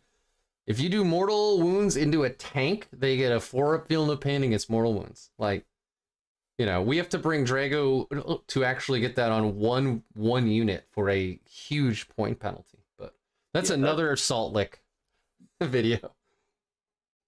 that's so bad. Yeah. I mean, again, you just look at fucking Grey Knight's cost. It's way overcosted when you look at Custodes. Yeah. And Literally are supposed to be the best of the best. absolutely. We're supposed to be the best Space Marine, but it's like, yeah, it's so bad. And I'll say this again. I don't mind spending 45 points for a Terminator. But when you compare the 45 points to a Custode, there's a significant difference between those. Like, you would feel very bad if your Custodian Guard had the stat line of the Terminators, right? So You just gotta dodge them. That's how you win. That's how you win. yeah. Just don't dodge the players. If you dodge them and don't play them, you're fine. Yeah, absolutely. Yeah. Fine. Like, what's this meta is fine. Yeah. Just dodge Eldar. Dodge I do want to say I actually like 10th a lot. I think my wife, when we bought our home, said this place had good bones. And I know what she means. Like, we did a lot of upgrades. We've done flooring and windows, blah, blah, blah, a whole bunch of stuff, right? And the house looks a lot nicer, but it did have good bones. And I think that 10th has good bones, but there is a significant amount of fixes that have to go into the game as a whole to bring it to where it needs to be. We knew that coming into it. We knew that the power gamers were going to break all of the rules that were released ahead of time with how many spelling errors there were and grammar. Oh, absolutely. Yeah. Fucking word. It was just so badly written. And I feel like they wrote armies at such different points that they forgot what they wrote prior, and they try to make it the same wording, but it's completely different wording, and it's just it's contradicting pre-game moves. Eldar has a pre-game move, but other armies have pre-game moves, but the wording is different. So that way they have to pre-game move before you find out who goes first, and then Eldar can do it after you find out who goes first. So all the rules should be exactly the same for different armies. Yeah. So that there's no argument. There's no contradicting other shit like that. It's like how we... I love what they did with them. It's this to simplify everything in the assault base. This came up a lot at the SummerSlam GT I was at, where folks were really cool about the fact that the rules were really kind of nebulous, that we weren't really sure what all this meant yet, and that we were going by whatever the TO said. Which thankfully everybody was chill with that, which makes sense. But the fact that I had to call over the TO, I don't know, at least once per game, usually multiple times a game. James, the TO, is like, God damn it, Rick, you and your Death Watch bullshit again. What do you want, right? He was playing with me, but he was like, what is this, right? And it's just, we knew coming into this, like you said, we were going to have these issues. The fact that the Grandmaster's ability to use a command point for 0 says once per battle, we know that's a typo. We know they just missed the word round. It's supposed to have the word round in there. We all know it, but because raw, it says battle, we all play it like battle, right? But we all know it's round. Either that or it's opposite, and every other place is not supposed to have round, and right? I don't think that, because I don't read, so I don't think that way. So I don't know how to read. And I saw that, I was like, oh, it's once per battle. Great. All right, cool. So it's once per battle. I get to do this shit, because the other Grandmaster gets to go one less CP per battle round. I guess the Dread Knight Grandmaster. I don't think it's that thing. He just gets to spend one less CP. Yeah. Than normal, right? Yeah. But yeah, like with the Trajan and all that shit, like or the shield captain being able to do it once per battle round. That is, we need that shit. We need to be able to do our 2 CP strat for devastating wounds, which makes more sense that it's 2 CP with no rerolls I'm if gonna we can get do to it. that later. Yeah. Because if it was like 2 CP and we can do it once per battle round, that makes sense. If it's 2 CP and we don't have any rerolls whatsoever in the entire army and it's only once per game, I'm not fucking spending 2 CP for that. Like it's just not worth No, it at like all to do that like strat.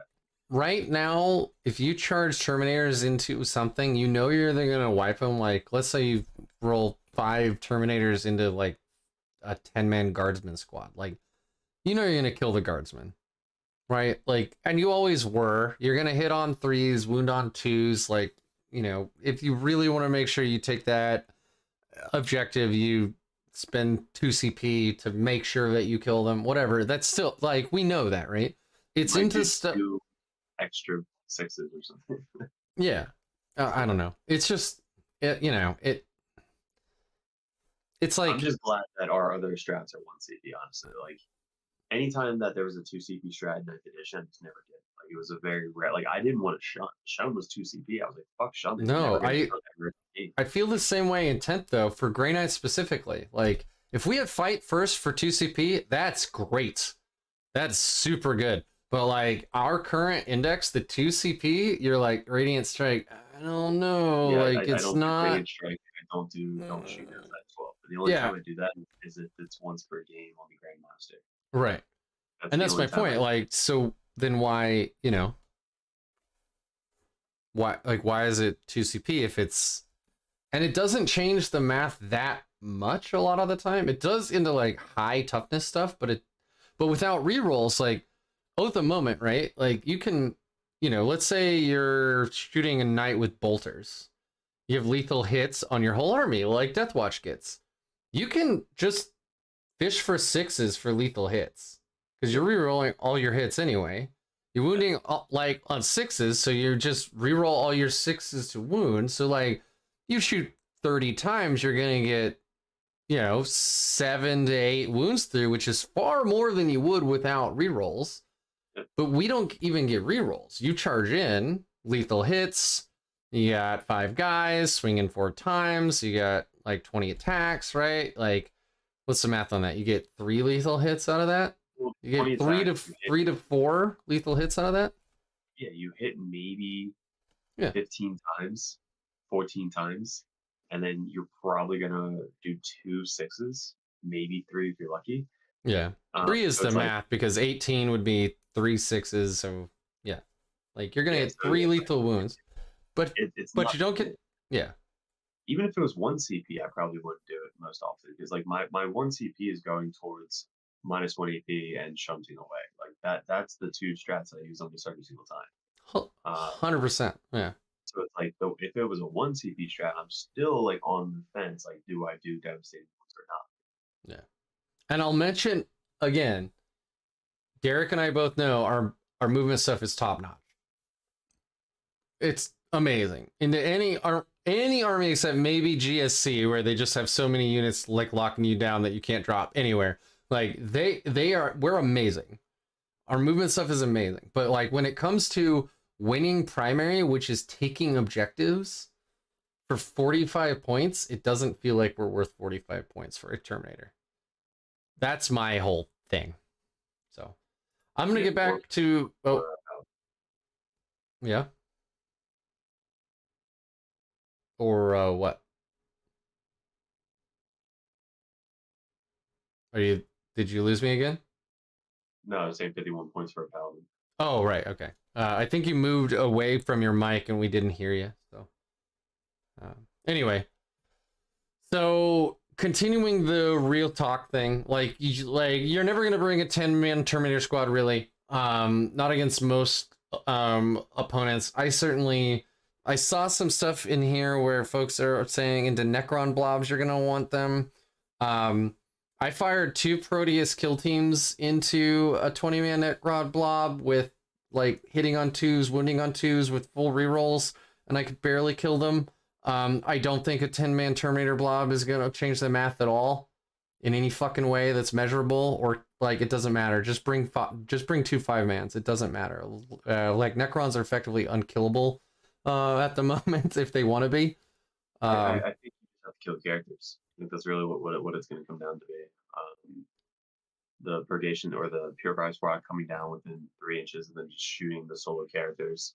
And then the Libby hopefully sniping out some characters. They can drop 2 or 3 Libbies, like killing a character that gives you the additional die for the healing and the regen. And then now that they can't heal 2d3 every single, fucking phase. Yeah. No, that's gonna be a tall, lanky thing that gives like. Yeah, so the reanimator. Like, so this is the problem. I don't think that a 10-man like you're saying 10-man purifiers, and I believe that. Like, that seems really, really good because they have anti-infantry 2+, strength 6, right? Is what purifying flame is? Is strength 6 or 4? It doesn't matter when it's anti-infantry 2+. That's fantastic. With twice as much from Crow, like, that's fantastic. But you're right, like, you have to kill those stupid, like, the Necron list I went into had that Scarab that gave everybody within 06 inches a 06 feel no pain, and then it had the Reanimator, which just, like, wildly increased their reanimations. But luckily, I was able to kill them with Whirlwinds. Guess who doesn't have Whirlwinds? Grey Knights. Right? So, like, now you need to... Again, we're going back to that discussion I was having earlier about, like, we have to think so much harder. Which in and of itself is its own reward, and I'm not saying that's a bad thing. I'm not saying that there should be, like, every armory or every army, like, ought to be low skill. That's not what I'm trying to say. I'm just saying that it's like, if your list isn't tailored to kill something like that, where in this instance in this game, those 2 units that I knew had to die, they were wrapped up in a 20-man warrior blob. So I couldn't have charged them with anything without going through the warriors. Like, I couldn't have shot them with Grey Knight units because, like, I drop in behind them. I fire, 6 side cannon shots with a 10-man Terminator unit. I fire a bunch of storm bolters that bounce off of their strength, like their toughness 6. We don't have rerolls again. Then I charge into the warriors, and I have to spend the rest of the game while they stand on an objective with OC2 just winning because they have tiny bases and I have huge bases. You know what I mean? Do you do 1 CP for precision in melee? So the thing about Deathwatch is our precision is army wide, and it's both melee and shooting. So I walked up on that blob, I popped that, and I just killed their 2 leaders with all my shooting first. The problem is, one of them comes back on like a 2+ on a 6-up roll, and the other one gets to be reanimated from, like, reanimation. So after one of my Proteus kill teams was done shooting, both of them popped back up. And my other Proteus kill team had to kill them again, and then actually kill warriors. Oh no, and then kill the Crypto Thralls with have a 4-up feel no pain to everything, which took a while. And then I could start actually killing warriors. And with the Reanimator dead, they only brought back, like, 3 models instead of 7 or whatever. Yeah. So then I was able to wipe up the unit. But that is a specific army that is, like, uniquely suited to killing that specific threat, right? Mm-hmm. It would feel really bad if you were, like, Ultramarines going into that list. You just don't have the punch that Deathwatch did. That's that specific punch. So yeah, it's just a hard matchup as well. So yeah, Necrons are doing very well. Even our meta, this guy went 3-0 the last RTT with Necrons. Yeah, I didn't have to face him, so like I said, dodge. And the list I fought thankfully had no Lich Guard, because there was another Necron player there that had Lich Guard, and I had a good friend Zach, who's a guest star on this very frequently. He has a very melee-oriented orc list with a lot of high-powered units, and they bounced off the Lich Guard like all game long. for 4 rounds, like the Lich Guard were able to just keep the entire Orc army at bay because they're so hard to kill. Wow. Like, I think it's T5, 2 up, 4 up, and then a 4 up Feel No Pain, and then they they reanimate. It's very good, but Yeah, I've only played them once, and I was not told what to kill. So I was just killing like random dudes, and all of a sudden brought them all back. I'm like, oh, who should I kill? He's like, oh, these guys are here. I'm like, well, what the fuck? Thanks. oh yeah, and Pizza Bagel just reminded me. They're also just natively -1 to wound. So, like, imagine if Paladins were 2 up, 4 up, 4 up with Feel No Pain, -1 to wound, and they were like 40 points. And they got brought back. Yeah, and they got brought back. That's a Lich Guard. Granted, Lich Guard don't hit as hard, but like if you want a brick that sits in the middle of a road and says you shall not pass, like that's a good one. All right, back to my original thing here. So at the SummerSlam GT 2 weeks ago, I went up against 2 Custod Lits. Both of them had 3 10-mans. This is very common now if you look up any lists on BCP right now. If you go to any GTs, any like top, 4 to 5 Custod lists, they're gonna have 3 10-mans of the Custodian Guard, because they're just that good. The list I played, one of them I played into specifically, Colby, is like, I built the dumbest, most memey list possible. It's as many Custodian Guard as I could bring. He came in 4th.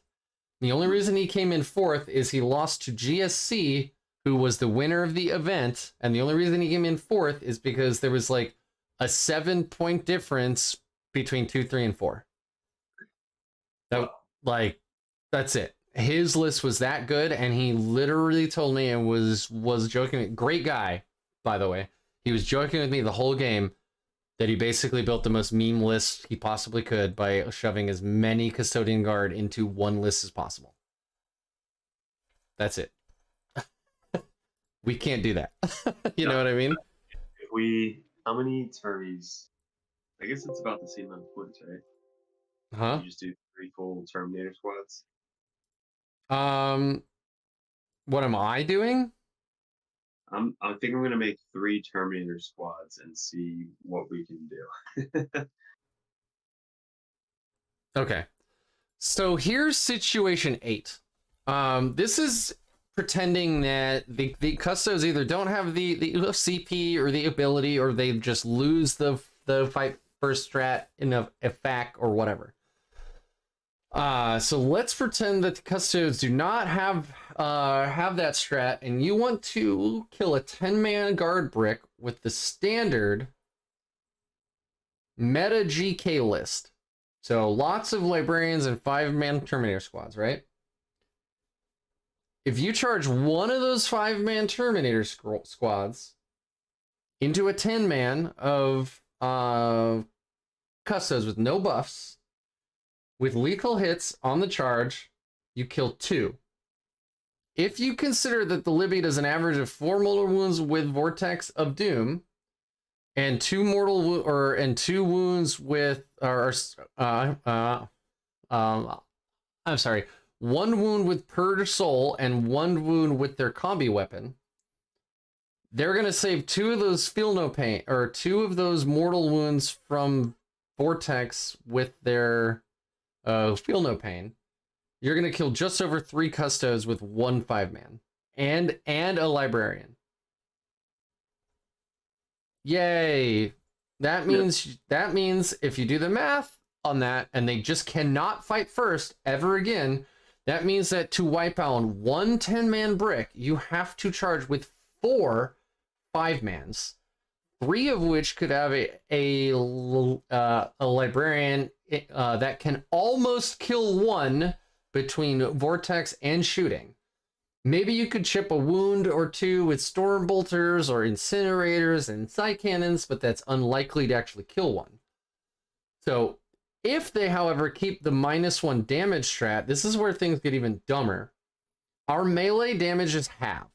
So instead of now charging a 10-man squad with 4 5-man, you have to charge it with 6 to kill all 10. That is 1,350 points out of a 2,000 point list to kill a 450 point unit. That is not including the cost of the librarians.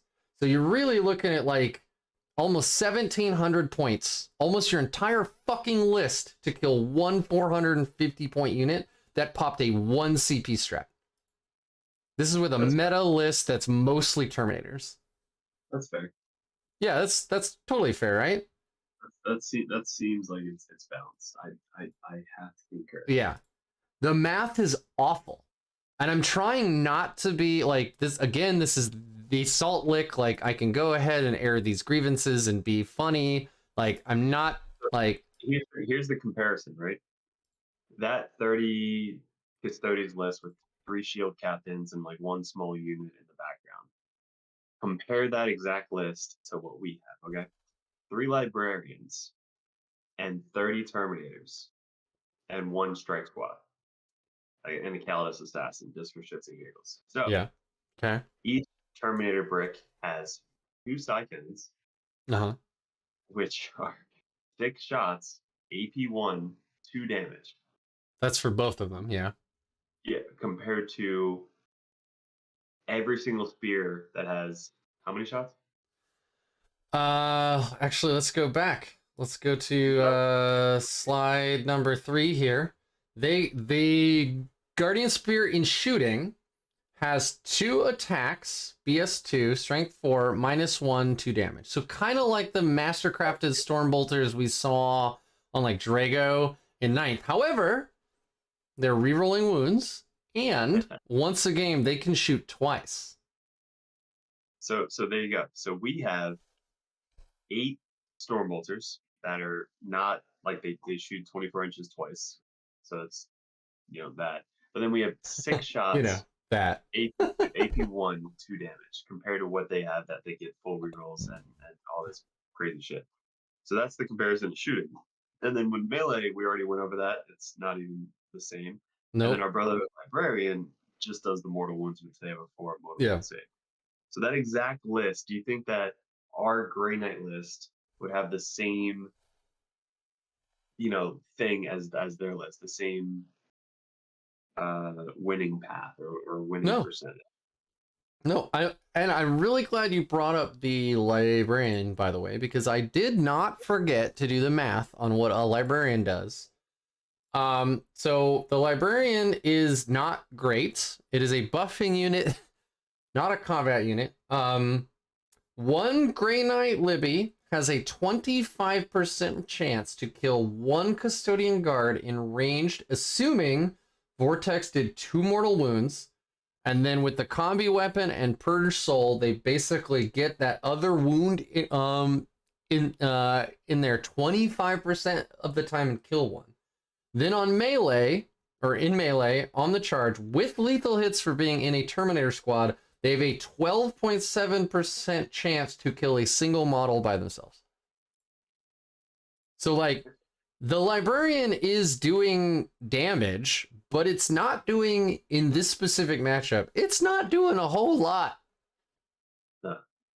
So just for anybody who's like, oh, Rick didn't do any of the math on the Librarians, I'm sure the Librarians really turn this around. No, they fucking don't. Yeah. Insane. Built in. Yeah. And that's built in. Like, they just get that. Any Custodes player you ever see, ever, is gonna... Oh, shit, Nope. I didn't. Did I hang up on you? You, Derek? Oh, I see. I see. I just muted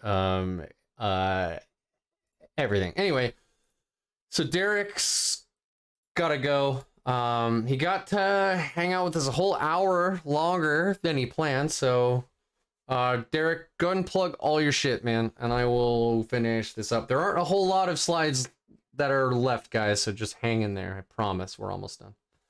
I appreciate it, gents. Thanks for. All right. So, Derek runs 40K Dirtbags. You can find him on YouTube, 40K Dirtbags.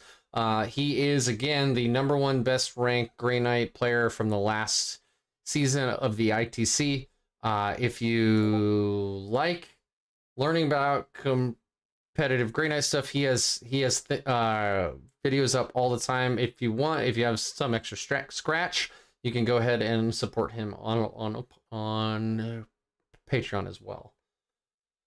I think that was a pretty good plug, if I do say so myself. And I will continue on with my rant.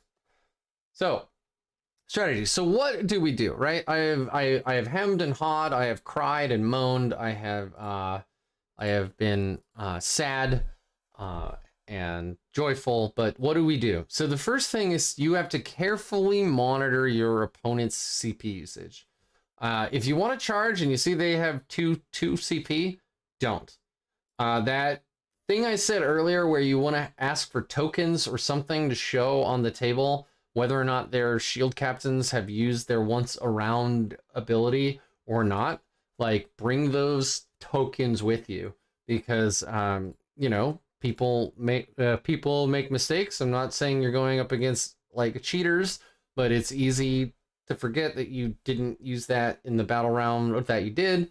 And then like this isn't always gonna work, because again, they have that ability to use strats for free, and they can use them in the same battle round that they've already used it. So if you like charge, say, a 10-man brick into a 10-man brick, hoping to get them to spend 2 CP to fight first, they can just do it for free with another unit. So if you're trying to like bully them off of objectives, it might not work as well as you want them to, and we've already gone over the math as to why that is. Using Vex on fight first would be amazing. We don't have one. So again, you need to bring a Calidus. I think it's the only way we get access to a Vex in the Grey Knight Codex, mixed with all of our allies. I'm pretty sure that's it. So go ahead and carve out 115 points out of your list on a super expensive army to go ahead and bring a Calidus. They are really good for scoring secondaries and stuff, so it's not like you're just bringing them for Vect. But, you know, like, it's a sincere thing you should think about. This is a meta where Vect is very important. It is possible to bait it out, like fight first on the 2 CP or the 0 CP ability. It's easy to bait that out on low or moderately skilled opponents, but if you have like on like -1 damage or like go to ground or whatever, you can bait that out. If, however, you have a high skilled opponent, they know what their army does, they know how good they are, and that might not be really as effective. And Blash, we actually did talk about Paladins, a fully buffed Paladin brick with Voldist in charge of them, so our tankiest unit I could possibly think of with armor of contempt on them still loses 4 paladins, or is it 5, to a 10-man custodian brick. And if you have no buffs on them, even with the -1 to hit and the -1 to be wounded, you lose like 8. They like custos are very good. You can go back to you can go back a ways and find all of that. So, why are Custodian Guard the same cost as Grey Knight Terminator? I honestly have no idea. We've already gone over the movement stuff. We have very good movement. We have incredibly good movement, but you cannot play the primary game if there are 10 or 3 10-man Custodian Guard with the fight first ability and the ability to use it for free, standing on all the middle objectives. You'll notice in the latest... Hey, Ken, welcome back, dude. You'll notice in the latest mission pack, you don't really score almost anything ever for holding your home objective, unless you pull the defend stronghold secondary. You want to be engaging everything in the middle, where well your custode opponents know that, and they take 10-man bricks and stand them in the middle, and you have to deal with this, which we just went over all the math on that. So you have to deal with that somehow. Space Marines can do it a little bit. Eldari can do it. Knights can do it with like lots of high strength, high AP shooting to get them onto their invul. If you're bringing side cannons and stormbolters, you're not shooting them off of anything. It's just, I'm sorry, they have like 2-ups, and it's just gnarly. Every single one of them fights without any buffs. They fight like a Space Marine captain. We can't shift them because they have fight first, and again, they can use that for free. So it's just hard. Like, it's not impossible, but it is very hard to beat a meta custodes list piloted by a decent player. Yeah, Paladins, Blash, they're very tanky. They're our tankiest infantry unit. They are less killy than Terminators. So, you know, hooray. And then Charlie says they're running with decent results a Calidus, a Vindicare, 2 exaction squads, 5x5 Hermes, 3 Libbies, Drago, and Voldus, and no points for enhancements. I've tried the Vindicare in 10th. He has failed me every time, just like he has failed me every time in 9th. I am never going to bring him off of the shelf probably ever again. I know the math says he does pretty well. In my experience, he has done nothing and then died. The Calidus is very good because you can reposition them, they can score secondaries, and they can vect an enemy unit. Exaction squads are incredible just because they're so cheap. You can use them to screen things out or hold your backfield or whatever. And then like Libbies are our only reliable anti-tank. I love Termies. We're pretty survivable in this edition. Custodes notwithstanding.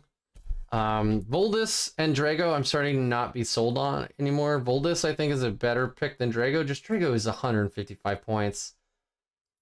He's so hard to justify right now. Like, when you look at Trajan, who's 10 points less and is so much better in every way, and then you look at Drago and it's like, plus 3-inch charge out of Deep Strike once a game. You're like, yay? That's not terrible. It's not, I don't know if it's worth 155 points. We talked a little bit about Dread Knights. This video was mostly about Grey Knight Terminators into Custodian Guard, so that's what we mostly talked about, but we did discuss how we don't think Dread Knights are really worth it. T8 just dies too easily in an anti-tank meta. Everybody's like teching for Knights right now, so if you bring like Dread Knights, a triple like Lancer list will kill every Dread Knight you have on turn 1. Just, this is really competitive too that I'm speaking of. So if you play Garage Hammer, bring them. It'll probably be fun. But if you want to go to like tournaments and win games, there's too much AT. And yeah, their melee is sad.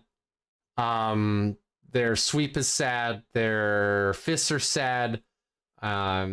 Stefan over at One Last Blade already said it the best. He already like mentioned both the sweep profile is like strength 5 -1, 1 damage, so it's way worse than just our normal melee profile. And the fist profile is also as bad without getting the extra attacks that we've historically gotten.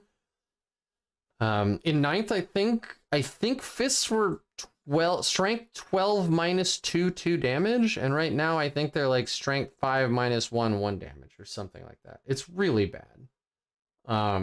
So you want to take a hammer, but a hammer means you're hitting on 4s, And guess who has no access to rerolls in their entire codex except for the Dreadnought that can't move up with their entire army?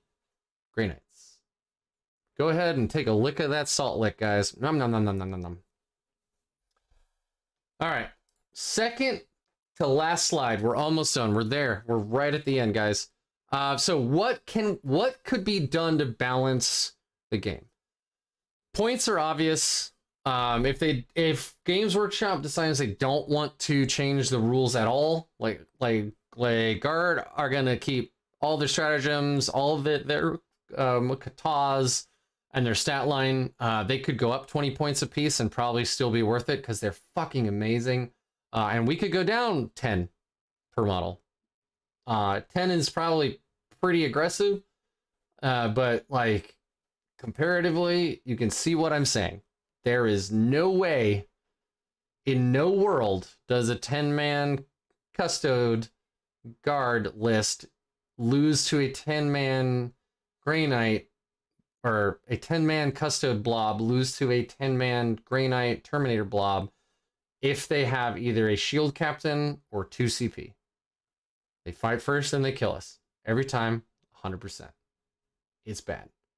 So, Custodes could lose the fight first strat. I was reading the Warhammer competitive article on Reddit this morning about the Meta Monday from yesterday.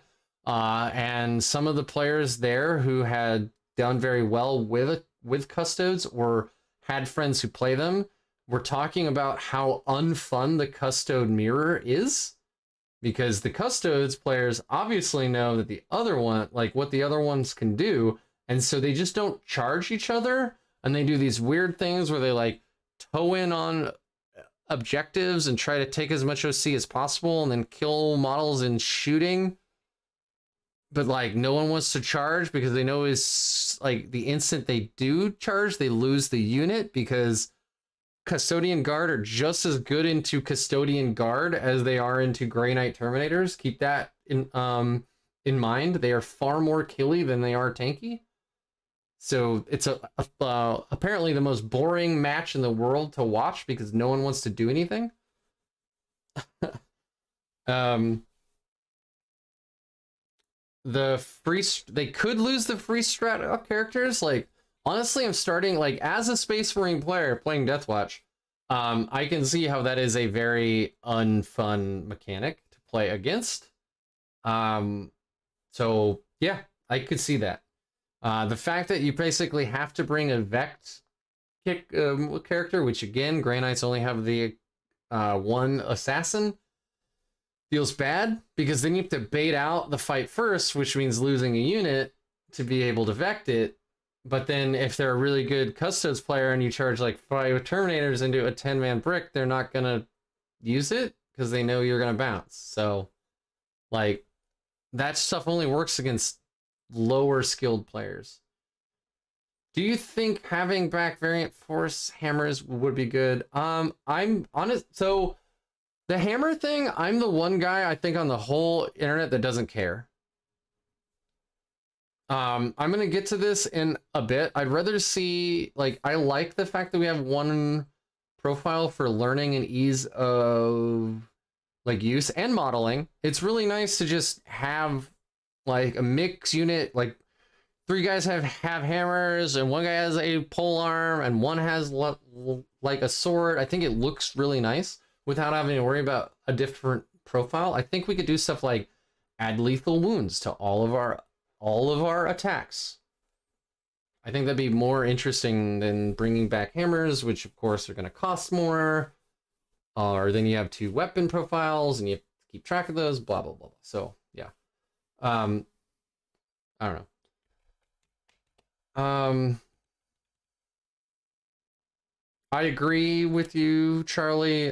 Games Workshop tried to make things the same for every faction. So 2 CP strats and 4 1 CP strat. Clever is also right. I think we should have more psychic stuff. So I'm just gonna go to the next couple of slides because I bring up all of this stuff. So the biggest problem though is the fight first strat. Like their stat line is good. They could probably go up in points. We could go down. Those are all truths. Removing the fight first strat from basically every army in the game, except maybe specific leader units that you build a unit around, I think would be really good. And this would fix Custodians for every army in the game, not just against Grey Knights. So, if they just lost that strat and they got another one, I don't know what, and like, frankly, I don't care, I don't play them, but I'm saying from a balance perspective, if they lost that one strat, the math changes a whole lot. Like, suddenly there's some counterplay, but as it stands right now, if they have 2 CP or a shield captain that does not use their ability and you charge them, you lose your unit. Hands down. Even if you're another Custodes, you're done. It's over. All right, final slide. Things we can do. 3. In order to be worth 45 points a model, that's a powerful caveat to what I'm about to say. Grey Knight Terminators either need to be considerably more killy or considerably more unkilly, if that makes sense. Meaning more defensive. So these are some ideas. I'm not saying we should do all of these things. That would be bonkers, but these are some ideas. I think having devastating wounds on all of our melee by default would be amazing. We can change Radiant Strike to something else. Sustained hits 1, whatever, more AP, like, I don't give a shit. I'm ignoring that. I'm saying that just if we're to be worth 45 points a model, maybe this is only on Terminators, I don't know, but like, it should just have dev wounds. Full stop, all the way through, especially because we don't have a way to fish for wounds. So every 6 that we naturally roll and cannot re-roll and get 6 up becomes 2 mortal wounds. Sounds pretty good. There are very few armies in the game right now with a lot of defense against mortal wounds. It just so happens Custodes is one of them. 2, access to some kind of reroll, like Custodian Guard. They reroll once to wound all the time, and if they're standing on an objective, they reroll all wounds. That's very easy to remember, and it's very good. We could legitimately just steal Oath of Moment, call it something else, because we're a Space Marine faction. I don't think that's too weird, and that would give us a lot more punch into that one thing that we have to kill every turn. It's not very imaginative, but it would work, right? So there we go. I would love to see some way to regen CP. Like just an army-wide rule that if you wipe a unit, you roll a d6 on a 4+, you get 1 CP or something. That's an example. Again, like, I'm not saying we need all these things, just an idea. It would force in that whole, yes, we have movement stuff, but we want to be killing things kind of paradigm. I think that would be neat. I'd love to see a Vect on something that isn't just from the Calidus. I would love to see an army-wide smite style attack back on our range profile. Maybe it's just legitimately everybody gets Purge Soul from the Librarian, or we get smite from the normal, like, Space Marine Librarian, but if like our strike squads, our Terminators, and our Paladins had an extra ranged attack, that would be super neat. Because right now, Storm Bolters and Side Cannons are super weak and are cutting it. We have, so there's that. And then to make us tankier, an army-wide 6-up Feel No Pain, and the same against and getting our 5 back against mortals would also be good. This is again the point of this slide, because I'm sure someone in the comments is gonna mishear this whole thing. I'm not saying we need all of these things. If we had all these things, they'd be wildly worth more than 45 points. But we need some combination of them, even if it's just one, to make the unit worth playing. That's it. And this isn't everything. Like, I am by no means the most intelligent person on the planet. Ask Lex. He knows me personally. He can guarantee you I'm not that smart. So there you go. That is my amazing slideshow. Thank you for coming to it. Thank you for going back to high school or your last corporate presentation. That is what I think about my first Salt Lick. Good. And why it is wild that Grey Knights and Custodian Guard are both 45 points. I don't know why. One is clearly far superior, even if you ignore the strat support. If you were to give Grey Knight Terminators the stat line from Custodian Guard, everybody would be crying havoc immediately. Because that is just incredible.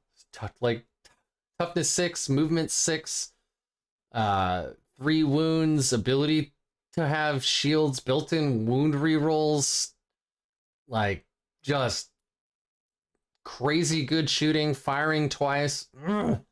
No one would want Grey Knight Terminators doing that, but yet Custodian Guard can do it, and it's just like, meh, whatever.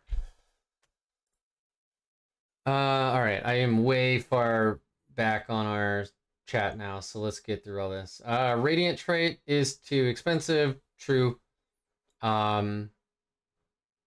Miss and True Silver is where to... Oh, Peter is saying that the removal of Fight First doesn't make GK better. It doesn't, but what it does do is it allows more counterplay where you can go ahead and charge multiple units in on that one thing that you need to die, and it doesn't have to just be Terminators, it can be other stuff too, and you don't have to worry about them immediately being erased for 2 CP and never getting to fight with them ever. Part of this game is counterplay. Like, making it fun is the I do a thing, you do a thing, I do a thing, you do a thing, right? And that can be spending a CP to, like, interrupt or whatever. Like, you know, there's all of that. So there's that counterplay that I want to see. And the fight first strat, like, especially the ability to have it on more than one unit, with the shield captains, removes that counterplay. So I'd like to see that come back. Because losing with counterplay is better than just losing and being told your whole unit's dead, right? Radiant Strike should be one CP. That's their whole thing.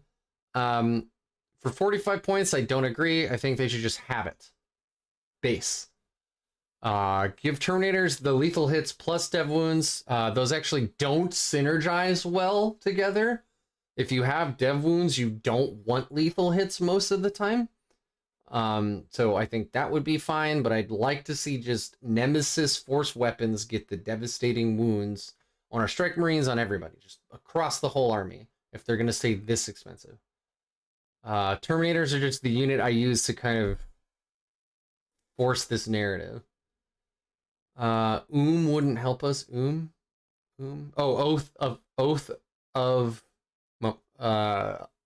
Moment. It would help us in melee. You're right. It wouldn't give us the same oomph in range, but it might open us up to more unit options as well, where like a Dread Knight now seems more exciting if they advance and shoot and charge onto an Oath of Moment target. You see what I mean? And I'm not saying that this fixes, like, changing the points or whatever, like, fixes the whole army. I'm not Games Workshop. I'm not a game designer. These are just some ideas. Old school smite, range 12, 1D, like mortal wound. I came into this game in 8th and I picked Grey Knights, and I gotta say, that was the weirdest part of that whole army, and I didn't like it. It was cool. They all went off on 5s, but it almost felt like it wasn't even worth casting and slowing down the game to roll 5s and then maybe perils and kill models. So I don't agree with you there. Specifically that point. We could do more shit in the psychic phase. I agree on that though. I would love to have the 5 Feel No Pain back for mortal wounds. That makes sense. I didn't even get into the weird anti-psyker, like demons with anti-psyker abilities stuff, by the way. Like, I ignored all that, so that's a whole other thing. What about some buffs to our weapons? Like, the Psy Cannon is probably the best we have. Incinerators are only torrent. I have to remind everybody, incinerators are the best handheld flamers in the game. they are D6 attacks, strength 6, -1, 1 damage, ignoring cover torrent. A normal flamer is strength 4, a heavy flamer is strength 5. They are the highest, as far as I know, maybe bale flamers or something are higher. But it is very good, and I don't want to see the incinerator stat line change at all, personally. That is a very scary anti-charge threat. If Harlequin troops want to charge you, even if Terminators want to charge you, so suddenly you're doing, 4 in a like purgation squad or a purifier squad. That's 4d6 auto hitting attacks, ignoring cover, wounding on 6s into or 3s into Terminators. You're gonna lose a Terminator or 2 on that charge. Like, are you gonna do it? I don't know. Good. Thank you for doing this. You're welcome. We had mortals on 6s anyway. We did in the convergence doctrine, so like nothing really changes there, except it was additional damage, so maybe the math does change. I'd have to like fix that. Storm bolters feel kind of bad. They're just bolt guns with rapid fire too. They've always been that way, by the way. Always, since I've played anyway. I would like to see storm bolters on Terminators just get pistol. That would be like the most iconic. Like if you read any of the Grey Knight books, they like jam their storm bolter in demons' mouths and then pull the trigger and just their whole head explodes. That would be fun. It wouldn't change very much, but it'd be fun to roll more dice. All bolters should feel slightly awesome. I don't know. The bolter is, from a game design standpoint, is the most basic weapon in the game. So I don't really agree with you there. And a storm bolter is just 2 bolters like taped together, Ripley's from Alien style. So I would like to just see Terminators or even just Grey Knights wield them as pistols because they're on our wrists and they specifically train with them that way. I don't think it would train like change a whole lot. Yep. Okay. So Charlie already brought up what I just brought up. AP1 wouldn't be that bad. Yeah. Oath in melee would be great. Oath at range wouldn't matter, but like Oath would matter if you had like a Storm Raven, right? Or a couple of Razorbacks or a Land Raider, and you really need to get your anti-tank weaponry through. Oath would really matter for range, but for our infantry, it would mainly benefit us in melee. Absolutely. We were Cookie Cutter's last edition, and the cookie is oatmeal raisin. The worst a cookie. Yeah. Bale flamers are main guns on vehicles. The best. Yeah, I agree. I was surprised, actually. I was playing a game with a friend of mine, and Lex was there. I was amazed to see that the range of the heavy incinerator on the Dread Knight was actually 18 inches, not 12. That surprised me greatly. That was a nice little buff I'm not gonna argue about.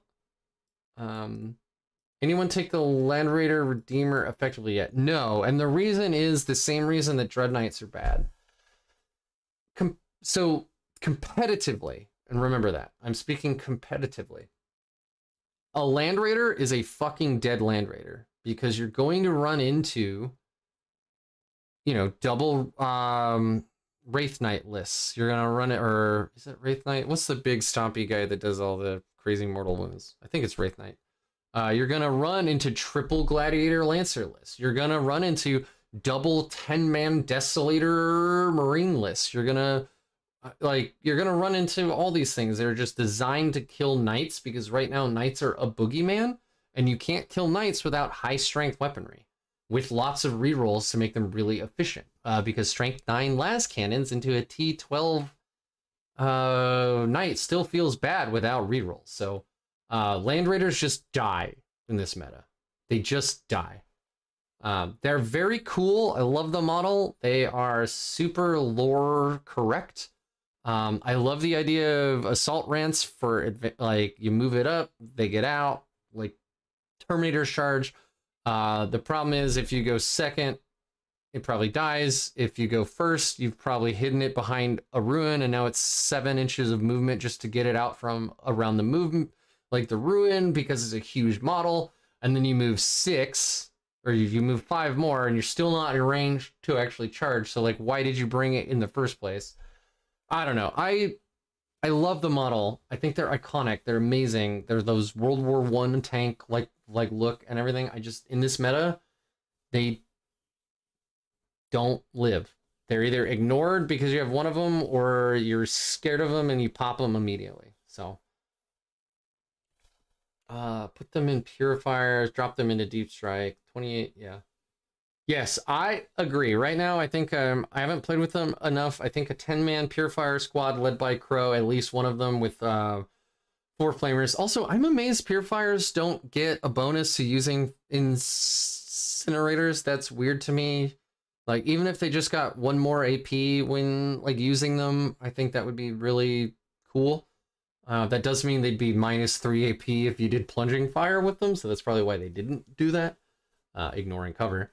But I think they're, you know, I think purifiers having a bonus using incinerators some way would make sense.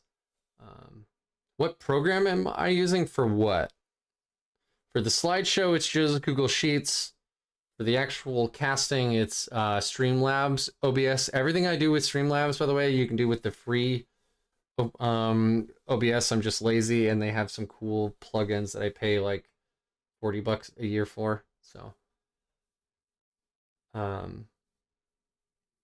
they actually swapped the stats. Yeah, they swapped the stats of the Bale Flamer with your flavor. I'm not salty. Oh, to do the math, that's all Unit Crunch, unitcrunch.com. Just a warning.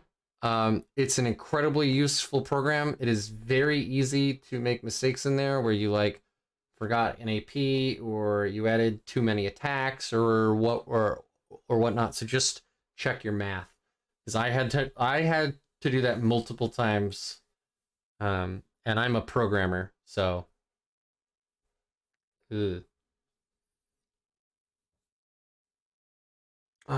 Pretty sure yeah, we're supposed to get a codex. We don't know when.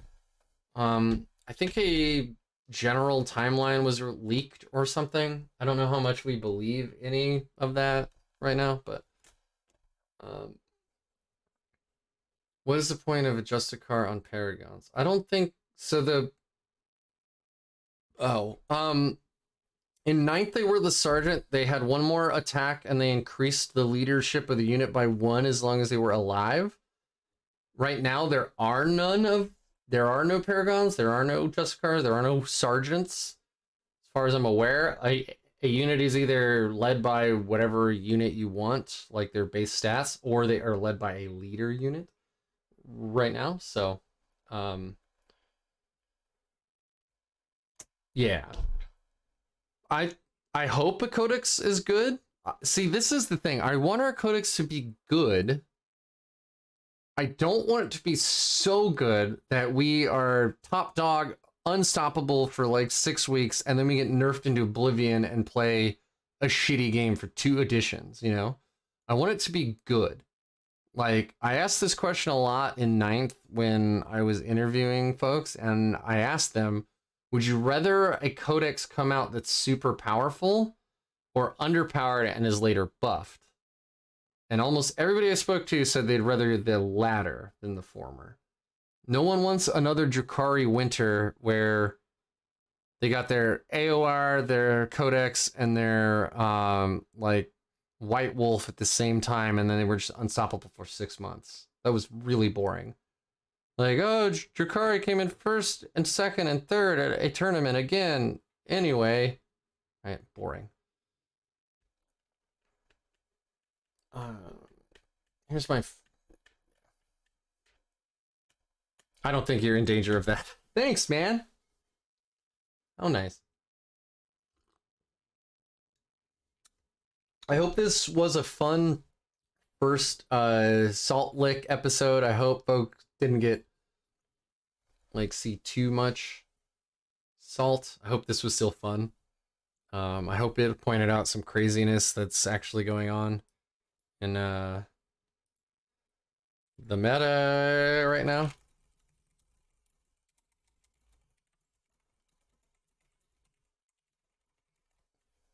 Well, seasoned salt.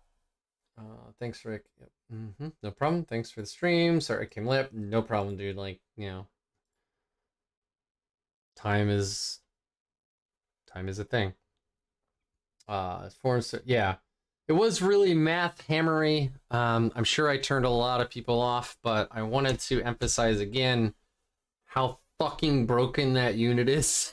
As long as they have fight first, man, it's real hard to like justify ever charging them. Unless you have something way stronger, you know. But it does reinforce the point, like unless they're down to like 2 models, don't charge them. So anyway, I will reiterate again, I will be having the NoobHammer Charity Invitational on September 9th. It will be live streamed. Our top table, we will be doing a benefit for Extra Life. If you donate, we're not sure quite yet what the monetary amount is. You'll get a raffle ticket.